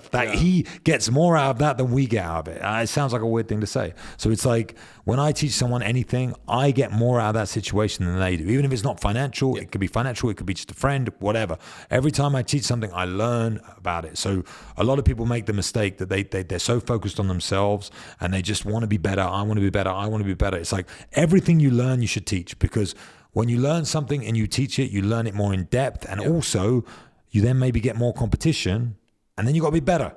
So competition is a good thing; it's not a bad thing, right? So it's one of those games that I think people get completely the wrong way around. So I mean, that's also why people get into a position where they're so good that they could teach others, because they continuously learn from everything. They're not saying, "Oh, I only learn from someone that is here." No, they learn from fucking anyone. Like even someone that is less successful to you. My first mentor, Owen Cook, shout out to him. He was the guy who taught me a lot about social dynamics, talking to girls, dating life, relationships, and so on and so forth. And I remember I was his fucking assistant. I was the guy who drove him to the store. Okay, like I was the guy who would pick up his dirty laundry and stuff like that. And then every time I would drive him somewhere, he would ask me questions. He would say, like, what would you do in that situation? What's your advice to guys that struggle with this? Or like, hey, I'm talking to this girl right now. She sent me this. What do I reply back? And I'm like, you're the GOAT, man. Like, you're asking me. I'm just some Austrian kid. How come? And at first I thought, he does it to be nice. But then I realized, no, this guy just learns from everyone. Doesn't mean that he's going to apply what I'm telling him, because it could be that it's bullshit. But he's learning from anyone, and he's not too good. He doesn't have this ego. I am the guru. You are not. Like every single person who's really amounted to anything is extremely fucking humble. They've been humbled through their own grind, but I also think there is a lot of conscious effort that they're putting in to stay humble, because that's how they stay on top. That's how they keep learning and keep improving, like you said. And then you got all these other guys that are less experienced than you, and they're pushing upwards. They're going to take you over at some point. With sports, it's the most prevalent because your body can only take it for so long. Yeah. And then, you know, we watch a lot of Formula One. There's like, oh, you know, once you're like 35, your reflexes are getting slower. And then some freaking 17-year-old kid overtakes. It's crazy. So you can only do it for so long, right?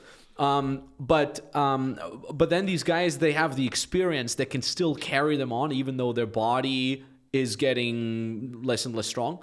But like I said, it's that humility that you continuously need to have until the very moment you get overtaken. And when you do get overtaken by your students or someone that is younger, it has its beauty as well, because part of their success is yours, because they only got to overtake you because of who you were to them. And that's where you said that a lot earlier. It's this beautiful upward spiral of success. You learn from others. You pass your teachings on. Now that guy teaches the next guy. And I remember when I started with my whole personal development journey, I felt so fucking lost. I love my dad, but he wasn't really as much there for me when it came to teaching me how the world works and all that jazz. So I felt really lost, and I hoped for that magical person to appear in my life and says, take my hand, I'll show you where to go, I'll teach you how the world works. So I kind of swore to myself, if I ever get to a point where I know things that are worth teaching, then I'm going to be that person for someone else. I'm going to be the guy who's not only up at the mountaintop and enjoys himself, but I'm going to be the guy who turns around, extends his arm, and helps the next guy up. And now you're starting a fucking beautiful upward spiral of success that always spirals back to you and to the people underneath you, and then everybody progresses. And that's how, you know, the world becomes a better place, so to speak. They say in martial arts, everyone's a white belt. Everyone starts as a white belt. Yeah, you know, exactly. So you have the black belts, but they all start as a white belt. So if you never begun, you'd never be where you need to be. And then the black belts teach the brown belts, to teach the purple belts, teach the blue belts, teach the white belts. I'm talking jiu-jitsu terms. So it's like that whole hierarchy of mixed martial arts, understanding of it, is something that I think applies to everything. And there's a Joe Rogan quote again, and we said a couple of them, but he's one that I live by, and I cannot remember the bloody thing word for word. But he says basically that everyone is on their own journey, and nobody is a finished product. So you look up to these guys, whoever they are. So your mentor at the time when you were getting in coffee, you looked up to him. But he didn't know what the fuck he was doing. He's just making it up as he goes along. Exactly. And once you understand, they're just making up as they go along. They know a little. All they need to do is know one move better than you, and then they can teach you. As soon as you understand that no one's a finished product, no one is perfect, everyone's trying to improve, everyone's trying to be the best they can be, then you opens your brain in such an incredible way. And I had a couple of aha moments, but one of them in fighting was with Chael Sonnen, who was my coach on the Ultimate Fighter. I went out and trained with him for 6 months, and I was sparring with him, and God knows how this happened, but at some point I ended up on top of him, which never happens because he's a wrestling dude. And I got into something called a mounted crucifix, which I won't explain. But I was in this hardcore. I was in this situation. It's basically a position where you can pin the guy and you can elbow the guy, right? And I'm pinning him, I elbow in the ground because I'm not a dickhead. So I'm elbowing the ground, and he's literally laying there, arms like this, and he's like, "Luke, how do I get out of this?" Damn. And I'm like, "You're fucking Chael Sonnen. How do you not know how to get out of a mounted crucifix? How do I know something that you do not know?" And that was like, I get it now, you know?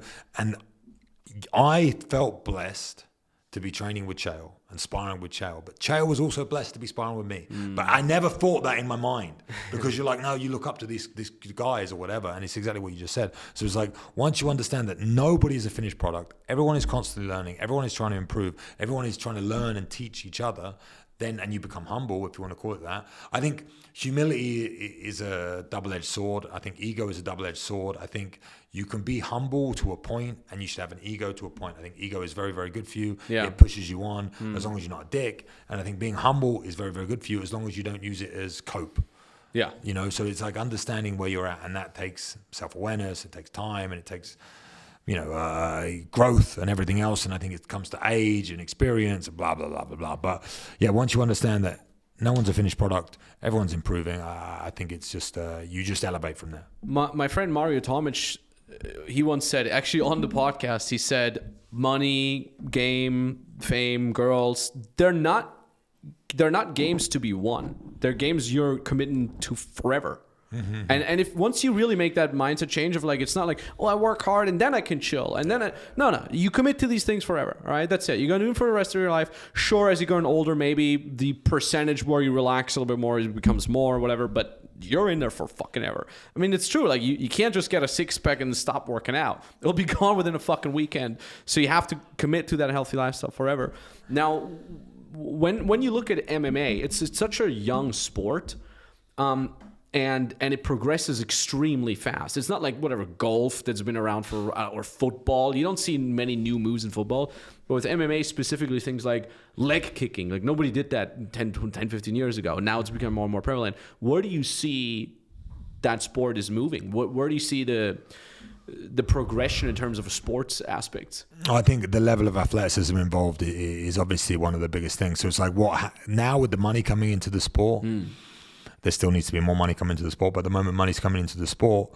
People don't play basketball, NFL. They want to be in the UFC, but to be in the UFC, you need now the level of athlete. When I was in the UFC 10 years ago, I wasn't the greatest athlete. I was okay, but I wasn't. The level of athletes now, 10 years later, is incredible. But the level of athleticism in the NFL is 10x that. So you're going to just see the level of athleticism improve. That's what you're going to see. The knowledge is obviously going to be improving, all that sort of stuff. But if you're a kid and you're 10 and you're an athletic guy, you can pick going into NBA, you can pick going into NFL, you can pick going into the UFC. The UFC is now like an option, whereas before it wasn't. Yeah. You're still going to get paid more in the NFL, you're still going to get paid more in the NBA, you're not going to get hit, it's going to attract a different sort of person, etc., etc., etc.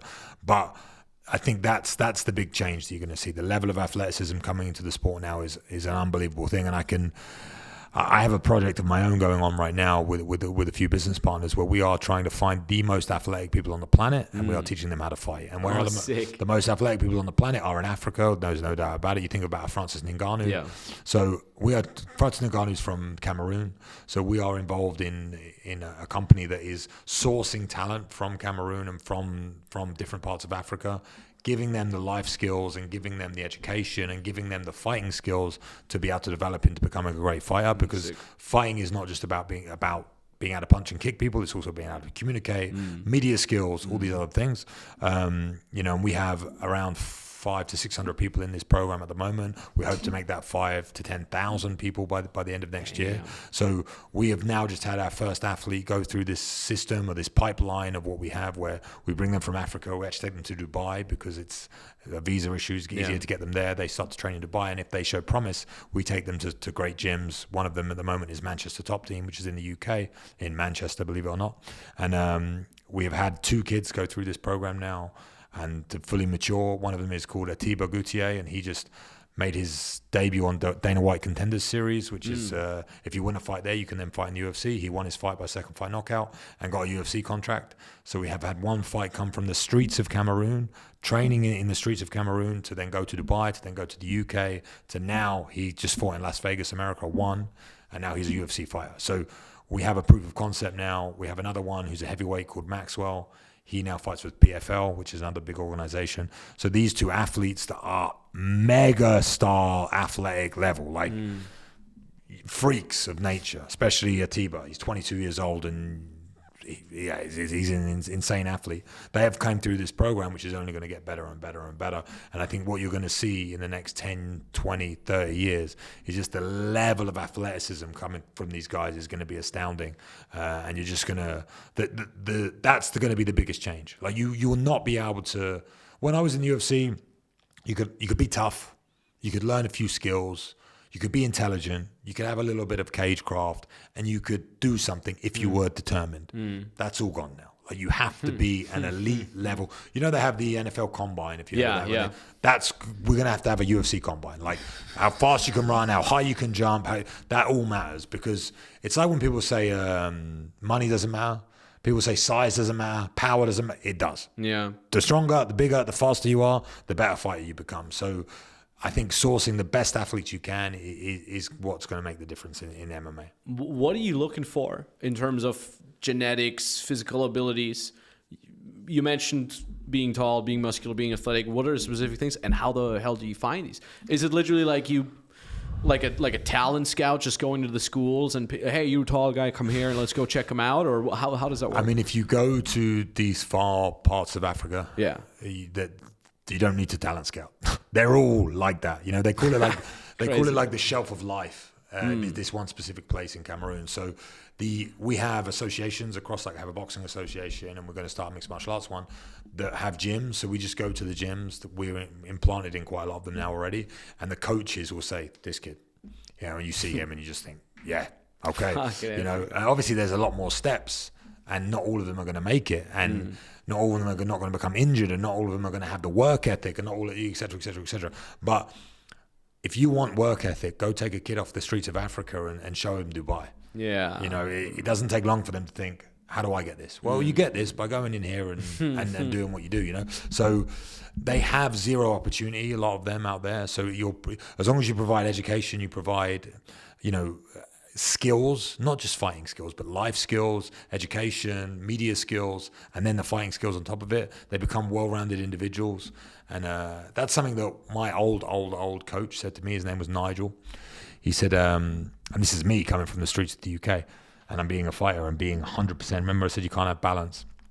He said, I'm looking forward to the day that you become a well-balanced individual, because I definitely wasn't back then, you know. So you have to if you take these kids out of Africa, they are definitely not well-balanced, and they have the aggression, they have the hate inside that you need to become a fantastic fighter, and you give them the skill set.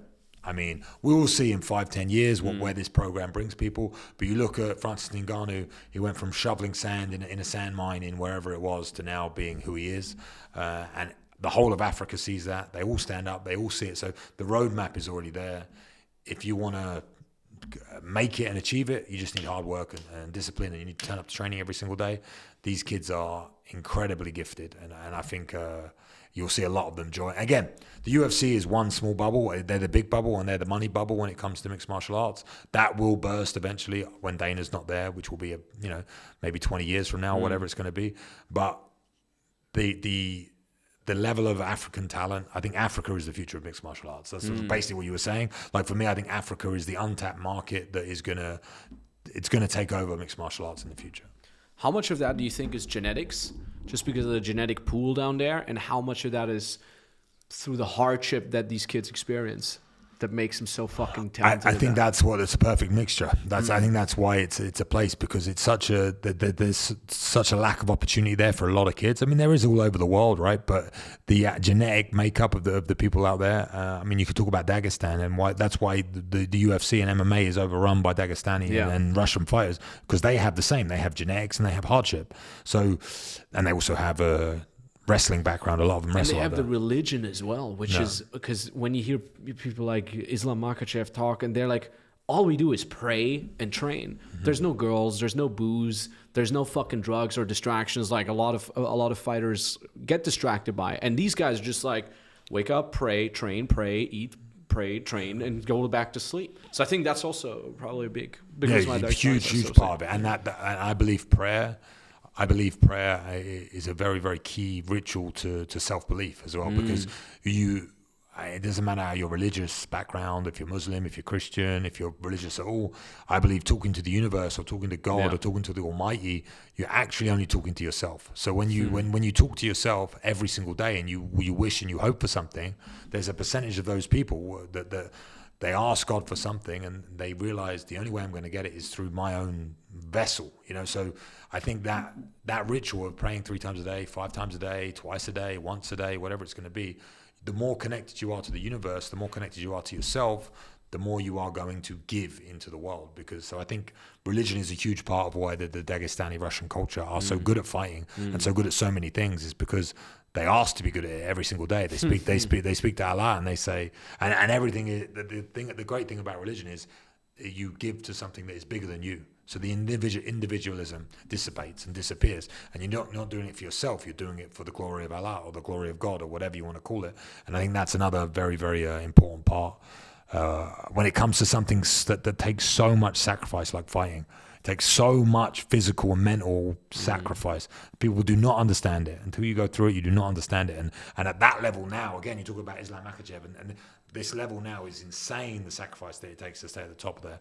And I think that religion definitely plays a huge part in it. Yeah, but it's also almost like when you see people that are extremely successful in fighting, but also with any sort of athletes or even musicians, once they become successful, it's really hard to stay successful because people become really complacent. They start taking drugs, they stop training as hard, and then next thing you know, they lose a fight, and then they lose another one, and they never have that drive that they had stemming from the poverty, the shit life that they had in the beginning. So it's such a fucked up way sometimes life works. It's like you can only get really good when you suffer a lot, and the moment you have it really well, your life is good, something's missing, and then it's easy to just fall back and not stay on top.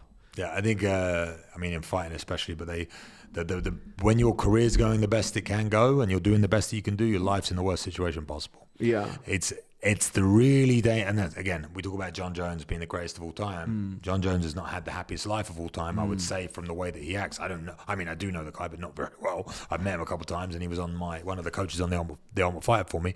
But from him being in the news and the things that you see and everything else, like, he's obviously a very tormented individual. That's what makes him the great fighter. So it's sad that you need that balance, but that is life. Life is balance, right? So once, whatever it is that you had that void for, inside you, that made you step into a gym and wanted to hurt people, because whatever people say that there's a void that they have to try and fulfill, whatever that was, once that becomes fulfilled, fighting's done. That's when you should just say goodbye and retire. And maybe that's what you're saying, like when these guys get to the top and they make the money and whatever level it's going to be, it can fill the void. Maybe the void was money, maybe the void was fame, maybe the void was love, maybe the void for me, the reason I excelled so much in mixed martial arts was my circle, was brotherhood, it was friendship, because I never had that really at school. I was a bit of an outsider. I wasn't bullied that much, but a little bit. And it was like when I joined the gym and I walked in the gym with Jack, I became part of this brotherhood. And it was like, do or die, we are brothers, we will do everything together, and you become so close. That's what I enjoyed. So I actually I wasn't even fighting for me, I was fighting for my gym, for my people. Sick. And then when I left that, there's actually like my UFC career, I went 3-0 in the UFC. I moved to America to train at a different gym, and then I went 0-3. I lost 3 fights in a row, because I then realized I wasn't fighting for me, I was fighting for them. And without them, what's the point? And obviously I continued fighting because life's not that simple, but it was, once you understand what you're trying to fulfill, it can, again, it comes down to self-reflection. But if you're not, there is something driving all of us, that void, and whatever, especially when it comes to money. Money is another one where you see these guys that have an endless thirst for money. Maybe it's not money that they're after, but maybe they think it's money and they go after that thing over and over and over again, and it doesn't matter what number they hit, they're never going to be happy. And that's why people say money doesn't make you happy. It's like, yeah, because people have to understand the void that they're trying to fill. But if you know the void you're trying to fill, money makes you happy because you can then fill it, right? But yeah, so I know for me, whatever reason with my upbringing or whatever it is, I need brotherhood. I need people around me. I need people striving together. That is what I need to feel content. I don't need friends. I need brotherhood. It's a different thing. And I need to be moving in a direction that I feel is making an impact on the world. That's kind of how I've realized. It's that tribe that you're a part of that you, like you literally said, literally fight for. And that tribe that you're now building for others. And as we're wrapping things up here, you are, whether you like it or not, you're becoming one of these tribal leaders. You talked a lot about Tate Brothers. You're hanging out a lot with those guys. You're on all these podcasts. I hear your name more and more and more and more often over the last couple of months. And I think now with you doing all these podcasts too, you're really starting to become a huge influence to a lot of young men especially. And I think that's more needed than ever before. I think men specifically, women too, but I can relate obviously more to the parts of men. We are in a crossroads where we can either become sicker and weaker and less responsible than ever before, or like we talked about very early on, we snap back out of it and we start building a better fucking world.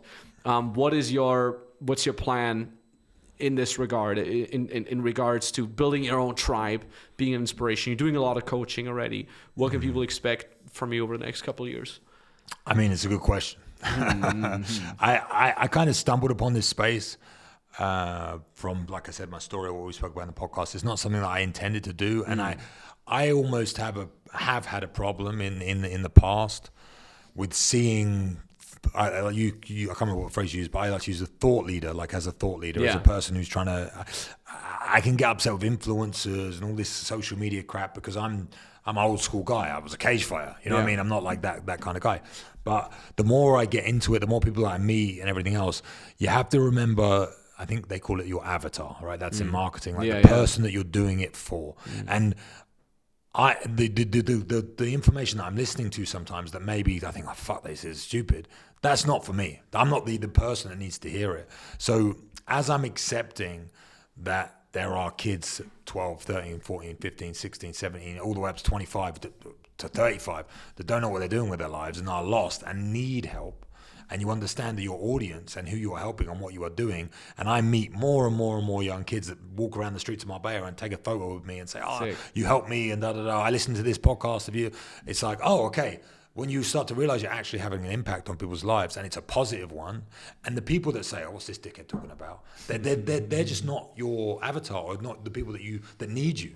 You know, and I struggle with that, and I probably still struggle with that a little bit, understanding it, because I didn't understand so much why people were putting out all this information. I thought it was almost like self-masturbation, you know what I mean? Like look at me, look how and it kind of is in a way sometimes, but I think that if you understand why you're doing it and the reason that you're doing it and the impact that you can have, and you get that bullshit out of your mind, which is something that I'm still dealing with, I feel like I can have a big impact on a lot of people's lives, and I feel like I already have, and I'm having these discussions, and I've had. I mean, my training program is more targeted towards like entrepreneurs, but I feel like I need to go away from that a little bit more and talk more to the general person. So my goal, if you want to call it that, is to like the fighter's mentality that I have learned from the gym. I'm trying to grow that across the whole of the world, because I think men now, young men, need that more than ever. And not most men are going to step into an MMA gym or to a fight gym or a boxing gym and learn it that way. So I want my messaging. Like I said, I'm so fortunate to have such amazing coaches throughout my life, amazing teammates. And I just want to be a teammate and a coach and a sparring partner to all the kids out there that are lost.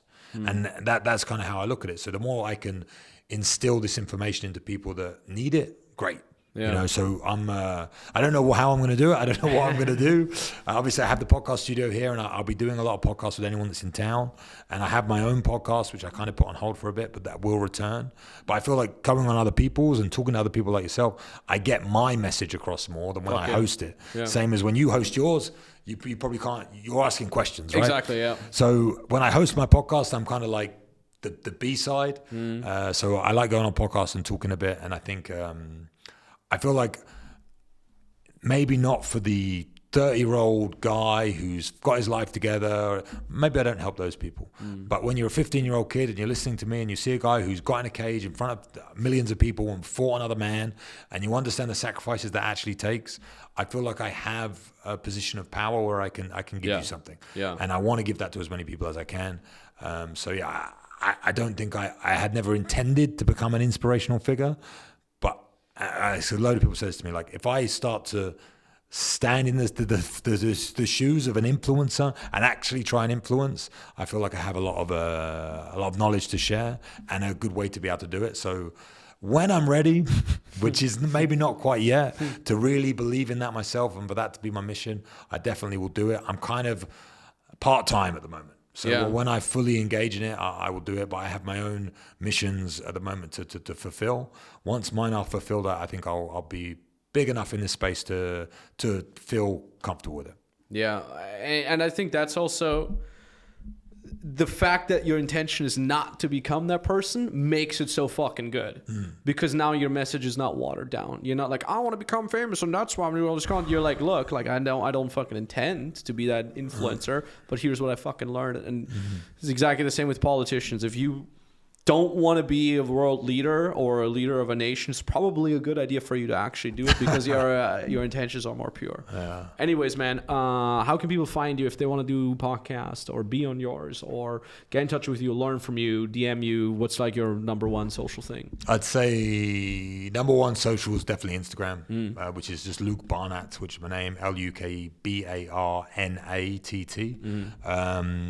I respond to everyone. I go through all of my DMs. I go through all my requests. I've been doing that ever since I was fighting. John McGuire taught me that, my old friend. He was like, if someone has taken the time to send you a DM, you need to respond to them. Damn. So I get back to everyone. Everyone thinks it's my marketing team. No, it's me. I have Luke Barnatt Official, which is my marketing team. I have my own one, which is Luke Barnatt. But yeah, that would be the best thing. Podcast-wise, I'm open to any requests. Just message me. Obviously, have the studio here, which is at Marbella Podcast. If you're in Marbella and you want to use the studio, get in touch just like you guys did, and we'll go from there. Fuck yeah, man. Well, it's been a pleasure having you on. Thanks so much for your time.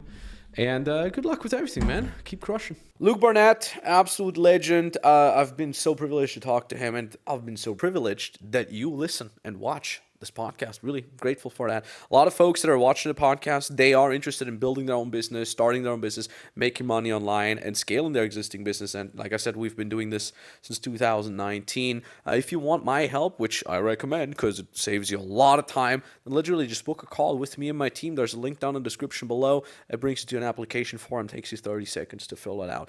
People regularly pay me $5,000 to $25,000 because I shaved them off years of having to try and figure out things for their business. So if you want in on that, link down in the description below. Talk soon.